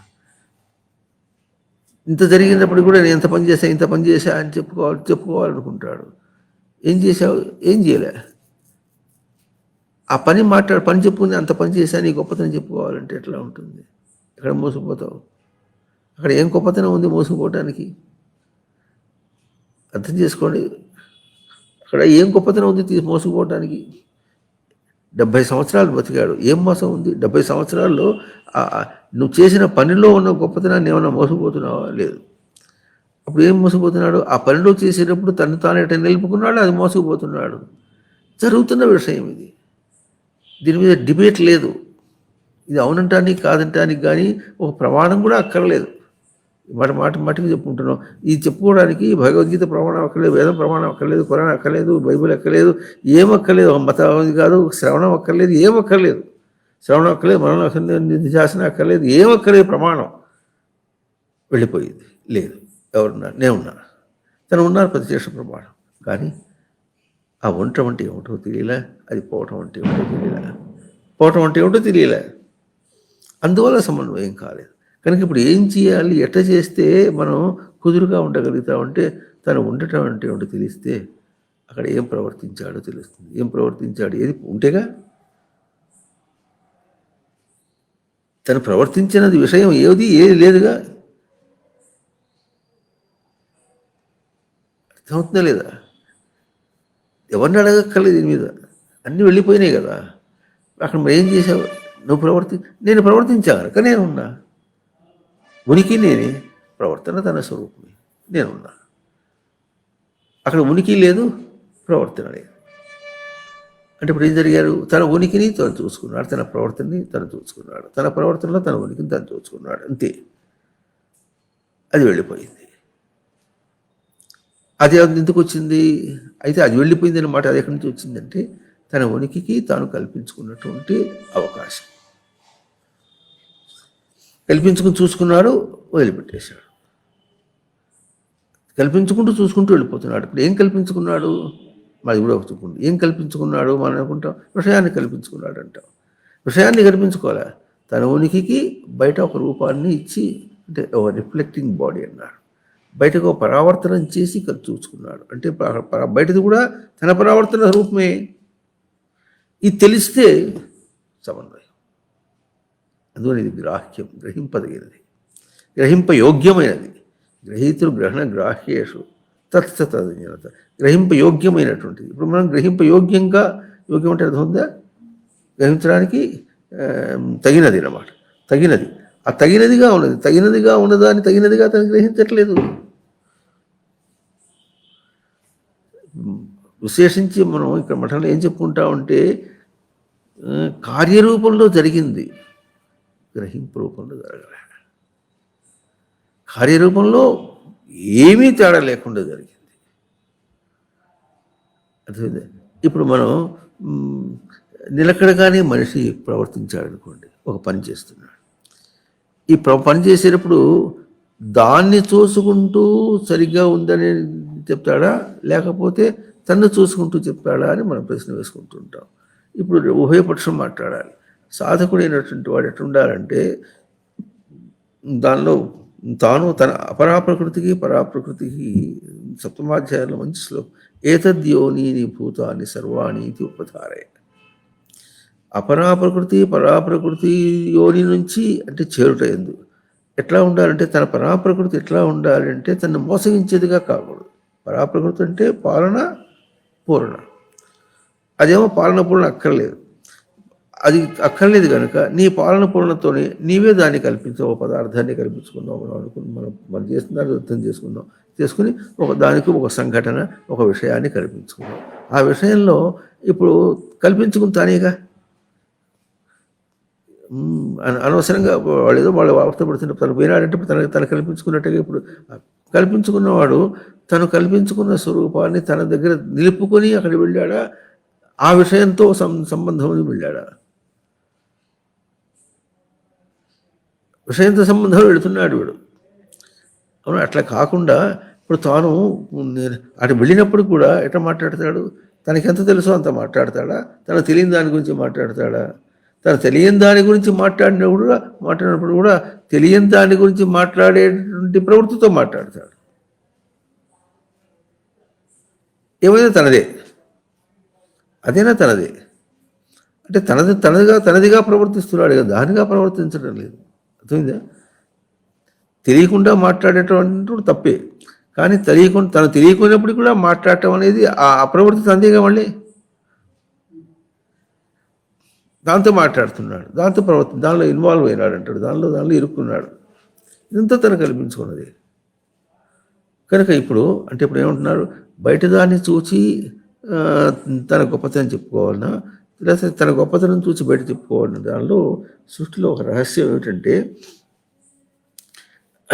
ఏ పక్షం ఉన్నావు నీవు? నిన్ను దర్శనం చేసే పక్షంతో అయితేనేమో దాంతో సంబంధం లేదు, వెళ్ళాల్సిన అవసరం లేదు. నిజం. ఒకవేళ ఉంటే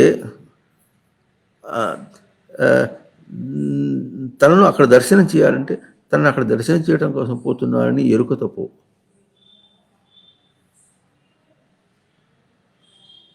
అంటే జారినప్పటికి కూడా ఎందుకు పోతున్నావు నువ్వు? నిన్ను దర్శనం చేసుకోవడానికి పోతున్నానని పోవాలి అని ఎరుకలో పెట్టుకుని పో. అంటే కాకుండా ఏం చేస్తాడు? దానికోసం పోయినానంటాడు. ఎరుకలో పెట్టుకోకుండా పోయినందువల్ల ఎప్పుడైంది? దెబ్బతిన్నాడు. ఇప్పుడు అక్కడ దెబ్బతిన్నప్పటికీ కూడా తప్పించుకోవాలంటే ఎట్టు ఉండాలి? తాను నిలకడగా ఉండాలి. అర్థమైందండి? ఇప్పుడు ఈ తన నిలకడకి అక్కడ దాంతో ఎట్లా ఉందంటే, అందుకని అక్కడ నిలకడ అనే మాటకి అపరాప్రకృతితో పోల్చి జడం, తన నిలకడ పోల్చి పరాప్రకృతి అంటే పాలన చేసుకుని, వింటున్నారా? బయట పదార్థం లేదు, ఏదైనా సరే జడం. జడం అంటే తాను కల్పించుకున్నందువల్ల కల్పన స్వరూపం ఎప్పుడు కూడా జడమే. ఎట్టయినా సరే ఎట్లా చెప్పినప్పుడు అంతే అపరా ప్రకృతి. అది విషయాత్మకమైన సంఘటన అయినా ఒక విషమమైనటువంటి పరిస్థితి మన భాషలో మాట్లాడుకున్నప్పుడు కూడా తనతో పోల్చుకున్నది అపరా ప్రకృతి, తాను పరాప్రకృతి స్వరూపం. ఇప్పుడు ఏం కావాలి?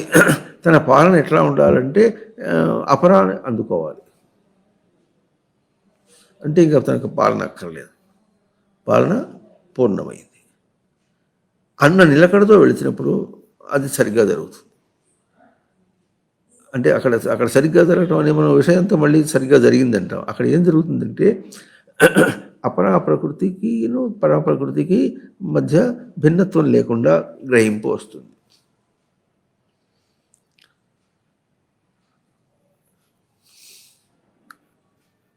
అర్థమవుతుందా? భిన్నత్వం లేకుండా వస్తుంది. చిన్న ఉదాహరణకి చప్పటి కొట్టాలనుకోండి, చప్పటి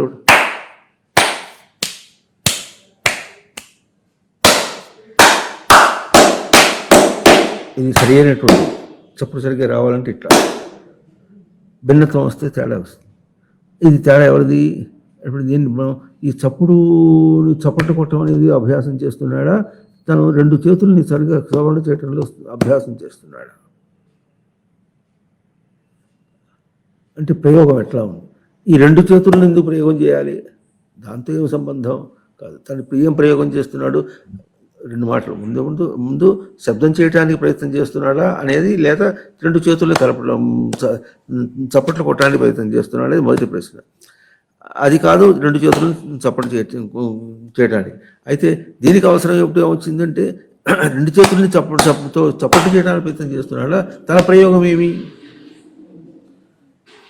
ఇట్లా ప్రయోగం తన కొట్టినప్పుడు ఎటువంటి శబ్దం రావాలనో సరైన శబ్దం వచ్చిందంటే అప్పుడు తన ప్రయోగం తన దగ్గర నిలకడగా ఉంది సరిగ్గా. అది లేకపోతే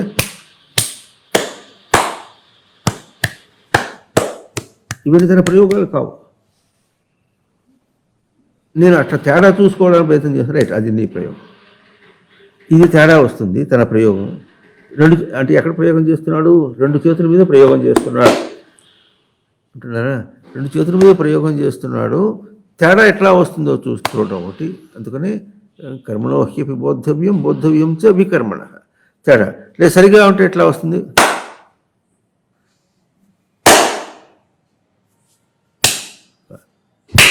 కాదు, ఈ చేతికి ఇది కొడితే ఎట్లా వస్తుంది?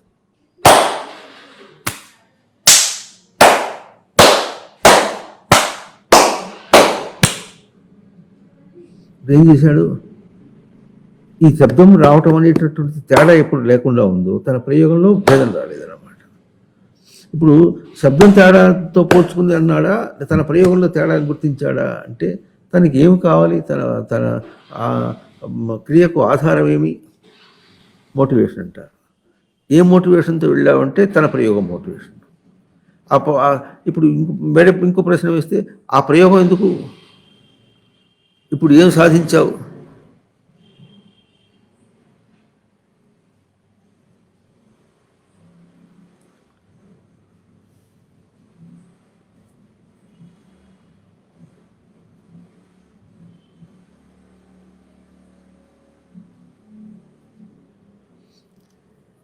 అర్థమైందా?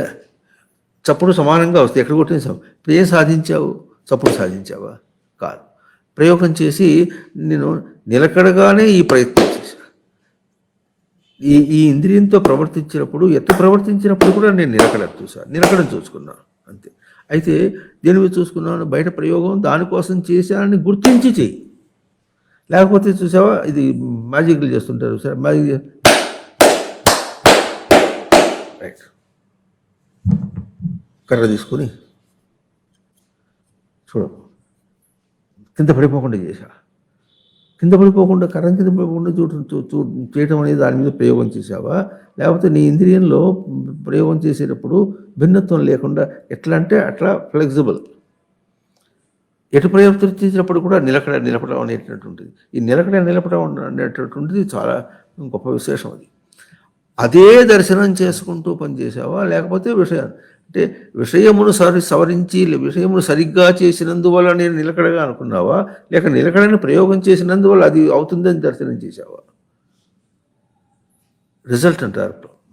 దాన్ని చేసిన దానికి ప్రయోగానికి ఇన్ఫరెన్స్ ఎట్లా వచ్చిందంటే అది సరిగ్గా వచ్చింది. అయితే ఇప్పుడు దీనిలో సృష్టి యొక్క రహస్యం ఏమిటంటే అది సరిగ్గా వస్తే నువ్వు సరిగ్గా ప్రవర్తించినట్టు. కనుక మనం ఎట్లా మాట్లాడతామంటే దాంతో పోల్చి మాట్లాడతాం. అర్థమైంది? దీనిలో రహస్యం చెప్పుకుంటాను చూడండి. బయట దాంతో పోల్చుకొని అది సరిగ్గా జరిగితే నువ్వు సరిగ్గా ప్రయోగం చేసావని. ఇది మనకు పోల్చి చూసుకోవడానికి తన దగ్గర పోల్చి చూసుకోవడం చేతకానందువల్ల బయట దాంతో పోల్చి మాట్లాడాడు.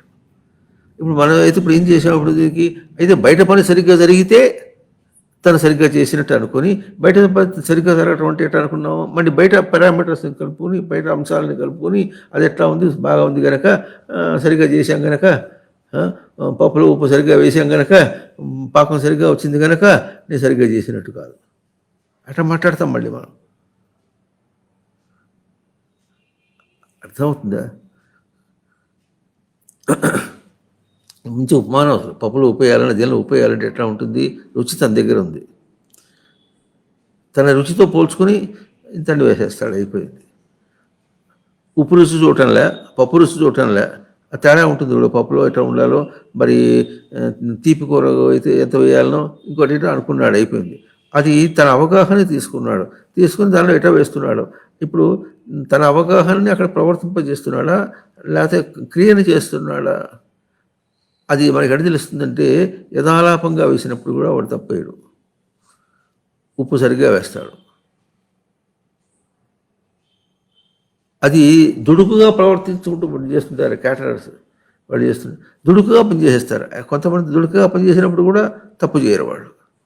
అంటే ఈ నిలకడ కూడా దుడుకుగా సత్వగుణంగా అట్లా వస్తుంది అంటే అది విషయంతో పోల్చుకొని వస్తుంది. అందువల్ల విషయంతో అందుకని ఇప్పుడు ఏం చేయాలి, అది సరిగ్గా జరిగినందువల్ల తాను సరిగ్గా చేశాడని చెప్పడం కాకుండా తాను సరిగ్గా ప్రవర్తించినటువంటి తన గ్రహింపు అయితే అది సరిగ్గా జరిగి తనంతా తానే జరుగుతుంది. దీన్నే మన వాళ్ళు అంటారు అట్లా అంటే జరిగిపోయింది అన్నట్టుగా. ఇట్లా అంటాం కాదు. ఇట్లా అంటే తను ఏం చేయకుండా ఇట్లా అంటే అట్లా జరిగిపోతుంది. అట్లాగే తను ఏమి చేసినవాడు కాకుండా, చేసినటువంటి కర్తృత్వం తనకు రాకుండా అది ఎట్లా ఉంటుంది, కర్త లేనటువంటి విధంగా. కర్త లేని స్వరూపం తనకి ఎట్లాగో అట్లాగే అది కూడా కర్త లేని రూపంగా తాను చేసిన వాడైన రూపం లేకుండా అది చేయబడుతుంది. ఇది మ్యాజిక్ కాదు.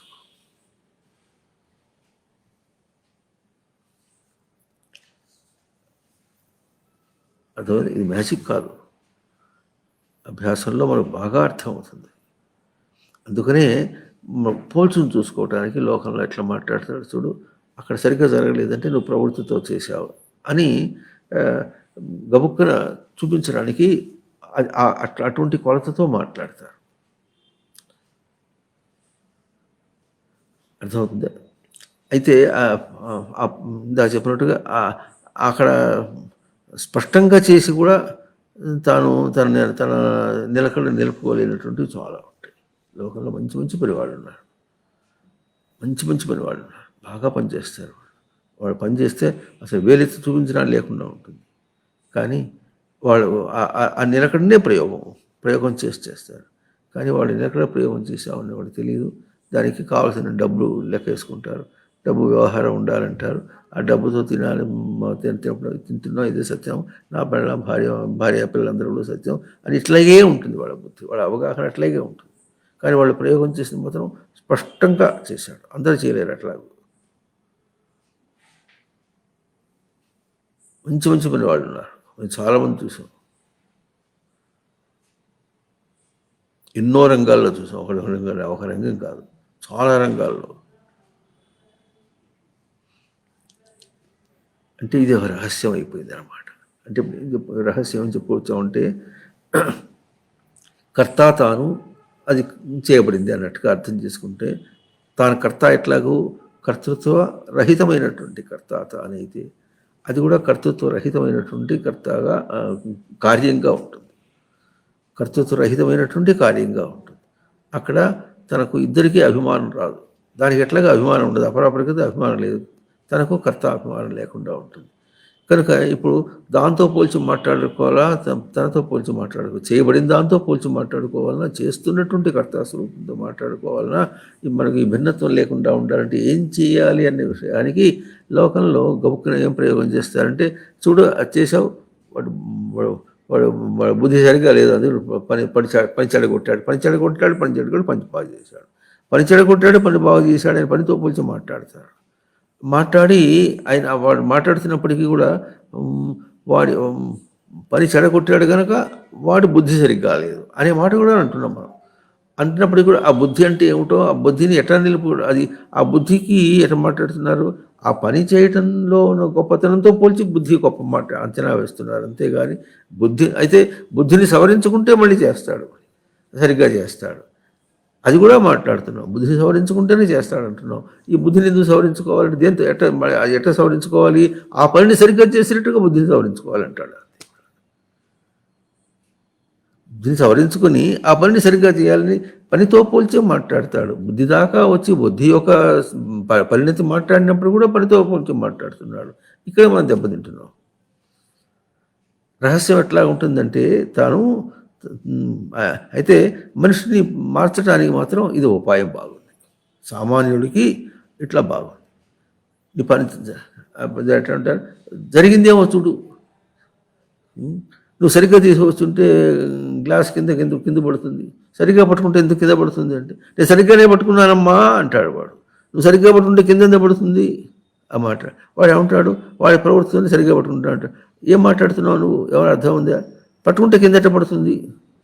ఈ మాటలో మనం విషయంతోనే పోట్లాడుకుంటాం అనుకుంటాం, కానీ పట్టు అనే మాట తన గ్రహింపు సరిగ్గా ఉంటే బయటకు ఎందుకు వస్తుంది అంటే, ఇప్పుడు దీన్ని కేవలం విషయాత్మకంగా చేసిన ప్రయోగాన్ని కొంత చేయగా ఎప్పటికైనా తన వైపు చేసుకోవాలి, తన నిజస్థానంలో ప్రయోగానికి తీసుకోవాలి అన్నటువంటి అంశం అక్కడ వస్తుంది.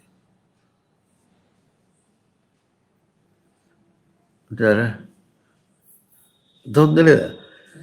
అంటే లోకంలో దోషం ఉందా తప్పు ఉందా అంటే, లోకంలో దోషం ఏమీ లేదు, కానీ ఆ ప్రయోగాన్ని నిజమేగా జరుగుతుంది. దోషం సృష్టి యొక్క రూపంగానే జరుగుతుంది. అంత గ్రహింపు దోషమే. లోకంలో తప్పు చేసినా తప్పు చేస్తే ఇప్పుడు ఏమైంది, దొంగతనం చేశాడు, ఎందుకు చేశాడు, స్వామి చూడగా నేరం నాది కాదు ఆకలిది అన్నట్టుగా. నేరం నాది కాదు ఆకలిది అంటే అవునంతే, తప్పే ఉంది కనుక అని మాట్లాడేశాం, విషయాత్మకంగా మాట్లాడేశాడు. మరి నువ్వే కనుక నాకు అన్నం పెడితే నేను పోయి అక్కడ చేసేవాడిని కాదు, దొంగతనం చేసేవాడిని కాదు. కానీ ఇప్పుడు ఈ కుట్రలు బాగా వచ్చేసినాయి. ఇప్పుడైతే దాన్ని కుట్ర అంటున్నావు. వాడు కుట్రతో ప్రవర్తిస్తున్నాడు అంటే దేహమే ప్రమాణంగా దేహంగా ప్రమాణంగా చేసిన వాడెంత చేశాడో, మరి వేరే కుట్రలు చేసుకుని డబ్బు సంపాదించడంలో వాడు అట్టగా చేస్తున్నాడు. లోకంలో చాలా. ఈ వీడియో అంటాడు, నేను బయటకు వచ్చి చిన్న పనిలో 4 డబ్బులు సంపాదించాలని కుట్ర చేశా, నువ్వు ఇంకో చోట కోట్లే సంపాదిస్తున్నావు అంటాడు. అంటే ఒక తప్పుని లోకంతోనే పోల్చుకొని సరే అన్నట్టుగా మాట్లాడుతున్నాడు. అయితే ఇప్పుడు ఒక తప్పుతో పోల్చుకుని ఇంకో తప్పుని కాకుండా ఒక ప్రమాణం ఉందనే మాట లోకానికి అర్థం కావట్లేదు. అర్థం కాకుండా ఇప్పుడు ఏం చేస్తున్నారు, బయట దాంతోనే పోల్చుకొని తప్పు సరి రెండు కూడా అక్కడే. అది సరైపోతే పని సరిగ్గా చేస్తే నువ్వు సరైన వాడివి. ఒక పని తప్పుగా చేస్తే బుద్ధి చెడింది. ఇప్పుడు బుద్ధిని ఎంత సవరించుకోవాలి, మళ్ళీ పని సరిగా చేసేటట్టుగా బుద్ధిని సవరించుకోవాలి అని ఇట్లాగే మాట్లాడుతున్నారు. అంతేగాని బుద్ధిని సవరించుకోవడం అంటే ఏమిటి అర్థమైతే, బుద్ధిని సవరించుకోవడం అన్నప్పుడు తన బుద్ధిని తాను ఎట్లా కాపాడుకుంటాడు. దీనికి ఒకటే ఉపాయంగా మనం చాలా కాలం నుంచి మఠం తరఫున ఈ ఉపాధి ఎట్లా చేస్తుందంటే, లౌకికంగా చెప్తే ఎట్లా ఉంటుందంటే, ఒకడు పని చేయనంటాడు అనుకోండి, ఏదో ప్రమోషన్ ఇవ్వలేదు కానీ నేను పని చేయనంటాడు. ప్రమోషన్ లేదని పని చేయకపోతే నీ చేయి చెడిపోతుంది కదా, నువ్వు పనివాడివి కదా, నీ చేయి చెడిపోతుంది, రేపు ఇంకో చోట కాదుగా. కనుక ప్రమోషన్ ఇవ్వనందువల్ల నేను చెయ్యను అని భీష్మించి కూర్చున్నటువంటి తప్పు అని చూపించి చెప్పుకోవడం అనేది లౌకికంగా.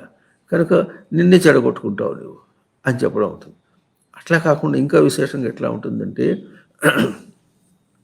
నువ్వు పని చేసుకుంటూ అంటున్నావు, నువ్వు పని చేసేటప్పుడు ఏ బుద్ధితో చేస్తున్నావో పని వదిలేస్తున్నావు, బుద్ధిని తీసుకుపోతున్నావు. వింటున్నారా లేదా? పని చేస్తున్నావు, పనిని వదిలేస్తున్నాడు, బుద్ధిని తీసుకుపోతున్నాడు. మరి పని ఇప్పుడు ఎంతవరకు ఏమి ఇచ్చింది నీకు? ఇప్పుడుకి బుద్ధిని నిలుపుకుంటావా, తీసుకెళ్తావా?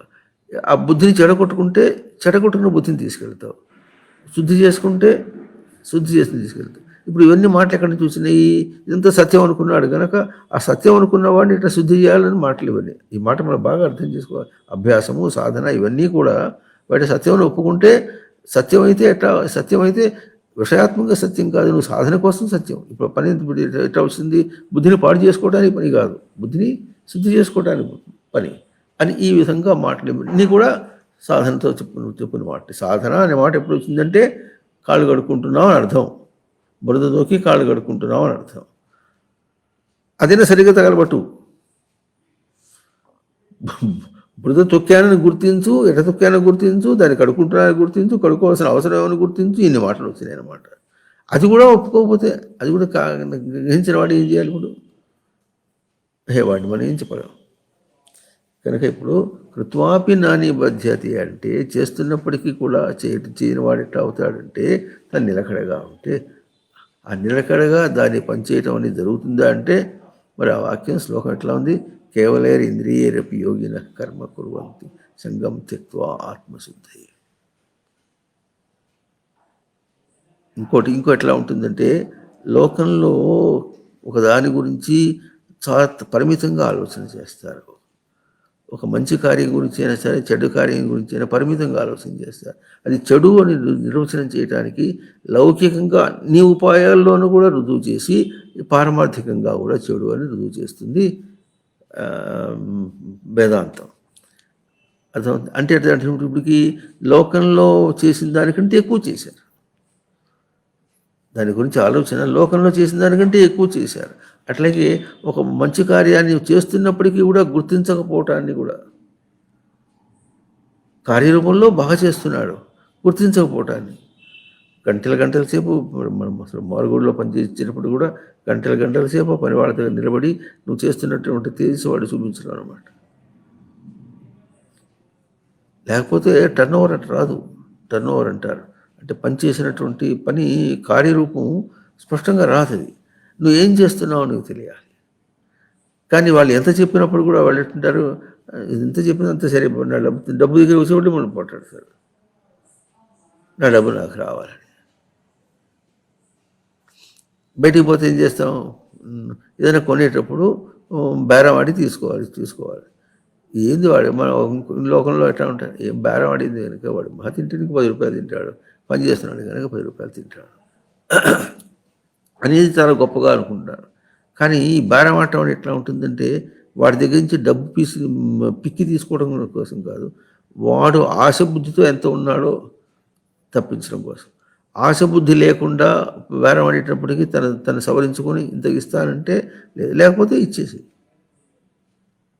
కావాలంటే ఇచ్చేస్తాను, తీసుకుంటాను, లేకపోతే వదిలేసి వచ్చేస్తాను. ఈ ప్రయోగం తేడా ఉంటుందన్నమాట. ఇది వేదాంతుల పరిభాష వేరుగా ఉంటుంది. ఇవన్నీ కూడా ఎట్లా ఉంటుంది అంటే ఈ గట్టిని చెప్పడం ఎట్లా ఉంటుందో అట్లాగే ఇది కూడా ఒక ఉపాయం, ఇట్లా ఒక ఉపాయం అంటాం కూడా లోకంతో పోల్చుకుని ఉపాయం అంతే. అసలు ఉపాయం తావత్ సత్యం జగద్భాతి అవన్నా న్యాయతే. తను ఎదగటం అనే మాట తనకు అర్థమైతే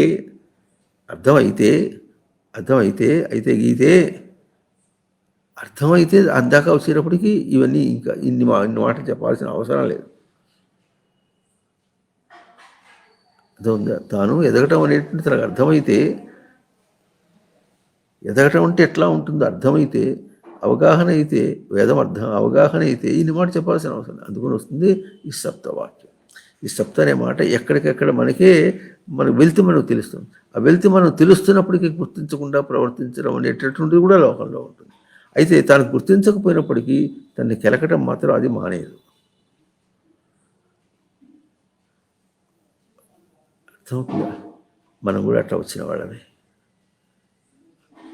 అది ఎప్పుడు వస్తుంది, మనకు కొంత ఎరుకలో వచ్చేప్పటికి మనకు తెలుగుతున్నది, మనకు తెలుస్తుంది. ఇప్పటికి ఎట్లా ఉంటుందంటే పసిపిల్లలు పిచ్చి అల్లరి చేస్తారు, వాళ్ళకి ఏం తెలియకుండా అల్లరి చేస్తారు. కొంచెం మనం ఏమంటాం, కాస్త ఇదిగితే వాళ్ళకే తెలిసి వస్తుందిలే అనేస్తాం మనం అనేది మాట అనేది కూడా ఒక లోకంలో మనకు చూపించినటువంటి ఉపమానం. అట్లాగే తాను కూడా తన కొంతకాలానికి తనకే తెలుస్తుంది. అయితే ఎంతకాలానికి తెలుస్తుంది, ఎన్ని జన్మలో తెలుస్తుంది? మరి బోధలు చేయాలన్నా వద్దా? వాడికే తెలిసేటట్టుగా ఉంటే ఇక బోధలు చేయాల్సిన అవసరం ఏమి? ఎట్లా ఉంటుంది ఈ బోధలు ఎవరికి? వాడికే తెలిసి వచ్చేటువంటి మొండికి వాడికి కాదు. అట్లా అక్కడి నుంచి అట్లా పరివర్తన రావటానికి ఎవడైతే సిద్ధంగా ఉన్నాడో, కృషి చేస్తున్నాడో వాళ్ళకి పనికి వస్తాయి బోధ. అది కూడా ఎంతవరకు ఉంటాడో అంతవరకు వాడికే పనికి వస్తుంది, అందరికీ పనికి రాదు మళ్ళీ. అందుకని ఇప్పుడు ఏంటంటే చెప్పుకుంటూ పోతూ ఉంటే విన్నవాడు వింటాడు. అందుకని వాడు కూడా ఎట్లా ఉంటాడు, ఇష్టమైతే వింటాడు, లేకపోతే ఎంత వింటే అంత వింటాడు. అర్థమవుతుందా లేదా? దీన్ని చూస్తే ఇన్ని వ్యూయర్స్ ఉన్నారని చూపిస్తుంది, అందరూ పూర్తిగా విన్నారని నమ్మకం లేదు. అదేం చూపిస్తుంది, 10 నిమిషాలు 30 నిమిషాలు ఉంటుందేమో, ఏదైనా ఉంటుందో లెక్క. ఆ 10 నిమిషాలకు దాటితే వ్యూయర్ కింద లెక్క వేస్తుంది, లేకపోతే తొలిసేస్తుంది. అట్లా వాడు 10 నిమిషాలు అంటే 11 నిమిషాలు వినేసి చేశాడేమో, ఎవరు తెలుసు. అట్లా కాకుండా పూర్తిగానే విన్నాడు అనుకోండి, విన్నంత మాత్రం చేత అవగాహన చేసుకునేవాడు ఎంతమంది ఉన్నాడు కనుక, అవగాహన చేసినంత మాత్రం చేత ఆచరణకి ఎంతమంది ఉన్నాడు కనుక, మళ్ళీ ఇప్పుడు ఎంత వ్యూయర్స్ అయినా కాకపోతే మనం ఏమంటామంటే వాడి దాకా పోయింది, చూద్దాం, అన్ని బీజాలు ఇది కూడా ఒక బీజం, ఎప్పుడో వాడికి మనకి వస్తుంది. ఇటువంటి మాటలు మాట్లాడతాం అనమాట. ఎంత చేసినా ఆ దోషం తీసేసి ఇది కొంచెం వేయటానికి ఎంత చేసినా చేస్తుంది. ఇవన్నీ కూడా మన లోకంలో మనం మాట్లాడుకున్న మాటలు. అయితే ఎంతవరకు మనకు వస్తాయంటే అంతవరకే మనకు వస్తాయి. అందుకని ఏమే వైషవులతి అన్నాడు అభ్య. కనుక ఇప్పుడు మనం సూటిగా శబ్దానికి ఎట్లా అర్థం చేసుకోవాలంటే, అవతల దాన్ని పోల్చుకుని మాట్లాడుతున్నావా, దీన్ని మాట్లాడుతున్నావు అంటే, అవతల దాన్ని పోల్చుకున్నప్పుడు కూడా అదేం చూపిస్తుందంటే, నువ్వు కాదని నువ్వు వక్రంగా మాట్లాడినా అది చూపిస్తుంది తప్పు చేసేవాడు అని మనం గుర్తించి, సాధకుడు సాధన దృష్టితో గుర్తించడం వేరు. లోకంలో అది బాగా చేసిన గుర్తించినప్పటికీ వాడు గుర్తించడు, వాడు బాగా చేసిన వాడైనప్పుడు కూడా తను తెలియపోవచ్చు, అది వాడితో మనకు సంబంధం కాదు. ఇప్పుడు మనం వేదం ఏం చూపిస్తుందంటే, తాను ఎంత వ్యక్తమవుతున్నాడు, ఏ పని చేసినప్పుడు ఆ ఇంద్రియం ద్వారా తను వ్యక్తమవుతున్నాడు, ఎట్లా వ్యక్తమవుతున్నాడో తను గుర్తించాలి. ఇది ఏ ఇంద్రియాన్ని మనం మోసం చేసుకోకూడదు. అక్కడ ఏ ఇంద్రియంతో ప్రవర్తిస్తున్నా అనేది అంశం కాదు, ఏ విషయంలో ప్రవర్తిస్తున్నా అనే అంశం కాదు, తను నిలుపుకుంటున్నాడు ఎట్లాగనే అంశం. ఇది తన గ్రహింపు ఎంత స్పష్టంగా వస్తుందో. ఎట్లా ఉంటుంది, మనకు తెలియకుండా డబ్బు మీద మనం ఎట్లా జాగ్రత్తగా ఉంటాము, తెలియకుండా దేహానికి దెబ్బ తగలకుండా ఉంటుంది జాగ్రత్తగా ఉంటున్నాము, అంతకంటే ఎక్కువగా జాగ్రత్తగా తాను గుర్తించడం అనే మాట. అది ఈ మాట చెప్పుకోగా తాను గుర్తించుకోవటం, తన నిలకడని గుర్తించడం అనేటటువంటిది ఎట్లా వస్తుందంటే, ఇది ట్రయల్ అండ్ ఎర్రర్ లాగా చేసుకుంటూ పోతుంటే, సంస్కారం తను పెంచుకుంటూ పోతుంటే ఎప్పుడో తనకు తిరుగుతుంది. అప్పుడు తను నిజమైన ప్రవర్తన చేస్తాడు. అంతవరకు ఎంత గ్రహిస్తే అంత. ఏమైనా సరే బయట తన బుద్ధి ఎట్లా ఉంటే, ఎట్లా ప్రయోగం చేస్తే అవతల పని ఎట్లా ఉంటుంది బయట. అందుకనే మన ఇక్కడ బడి పిల్లలు చెప్పేటప్పుడు, నీ బుద్ధి చెడింది కనుక బలపం పెరిగింది. ఇప్పుడు వాళ్ళ పసివాడికి ఏమర్థం అవుతుంది, బలపం పెరిగింది అంటే బుద్ధి చెడింది. ఆ బుద్ధి అంటే ఏమో తెలియకపోయినప్పుడు కూడా ఏం చేస్తాడు, బలపం పెరగకుండా ఉంచుకుంటే బుద్ధి బాగుంది, నా బుద్ధి బాగుంది అని అంటాడు. అంతవరకైనా సరే చెప్పేది మాత్రం సూటిగా చెప్పేది ఒకటే. రేపు వాడు పెద్దవాడైనప్పుడు వాడు జ్ఞాపకం పెట్టుకుంటే బలపం పెరిగింది, బుద్ధి చెడకుండా బలపం పెరగదు, బుద్ధి చెడకుండా ఏది బయట చెరగదు. కానీ బయటది తప్పుగా వచ్చేసింది అంటే, చెడింది అంటే బుద్ధి చెడింది అన్నమాట. అన్నప్పుడు ఏమొస్తుంది, బుద్ధిని సవరించుకోవాలి అని ఆ మాట వస్తే, అప్పుడు బుద్ధికి దోషం ఎట్లా ఉంది, ఎట్లా వచ్చింది, దాన్ని తెలుసుకోవాలి ఎట్లా, సవరించుకోవటం ఎట్లా అన్న అంశం వస్తుంది. లోకంలో అంత దెబ్బతింటే అప్పుడు అర్థమవుతుంది. ఇట్లా అనేక విధాలుగా ప్రయత్నం చేస్తారు. ఎట్లా ప్రయత్నం చేసినప్పుడు కూడా చెప్పే నిజాన్ని మాత్రం ఒకటే నిజంగా చెప్పాలి. అంటే వాడు గ్రహించడంలో ఆ ఉన్న పరిస్థితిలో పరిమితంగా చేసినప్పటికీ కూడా అట్లాగే చెప్పాలి. అట్లాగే మనం ప్రవర్తిస్తాం. ఎంత పరిమితంగా చేసినప్పుడు కూడా ఎంత దోషంగా ప్రవర్తించిన దోషాన్ని వదిలేశాడు, మంచిగా ప్రవర్తించి దాన్ని వదిలేశాడు. ఉన్నది తానే. ఆ ఉన్న తానే ఉన్నప్పుడు ఉండటం అంటే ఎట్లా ఉంటుందో కూడా అర్థం కావాలి. ముందు గుర్తించవలసింది ఏమిటి? తాను ఎప్పుడూ ముక్త స్వరూపుడే. అయితే ఇప్పుడు ఎట్లా? కార్యరూపంలో ముక్త స్వరూపుడు, గ్రహింపులో కాలేదు. ఈ మాట మనం ఎత్తి తెచ్చినప్పటికీ గ్రహింపులో కాలేదు. ఆ గ్రహింపు అంటే ఏమిటి? దేన్ని గ్రహించావు? దాన్ని అంటే విషయాన్ని ఆధారంగా గ్రహించావా, తనను ఆధారంగా గ్రహించావా? ఆ తేడా వస్తుంది. కనుక ఈ విధంగా సప్తస్వరూపాన్ని ఎప్పుడు చెప్పుకుంటూ పోతుంటే ప్రతి చిన్న అంశంలో మనం ఎట్లా దెబ్బతిన్నామని, దానిలో మనం ఎట్లా ఉంటుంది, వీలైనంత వరకు ప్రవృత్తితో కాదన్నా ప్రవృత్తి కావచ్చు, అవునన్నా ప్రవృత్తే కావచ్చు, ఇటువంటివి కూడా మన దగ్గర బాగా సాధకుల్లో కూడా బాగా వస్తుంటాయి. కనుక ఇవన్నీ కాదనకుండా ఎట్లా ఉంటుందో వెంటనే పోల్చుకొని తన నిలకడతో పోల్చుకొని ఎట్లా చెప్పుకోవాలను అనేటటువంటి అంశానికి వస్తే, సరైన పాఠానికి వస్తే అప్పుడు ప్రయోగం బాగా వస్తుంది. ఇప్పుడు దీనికి వాళ్ళు చెప్పినటువంటి ఉదాహరణలు ఎట్లా ఉంటాయి. వచ్చేవారం బహుశా మనం దీనిలో ఉంటాం కనుక ఉత్సవాల్లో ఉంటాం. ఆ పై వారం మళ్ళీ చెప్పుకుందాం శ్లోకం. ఓం తత్సత్.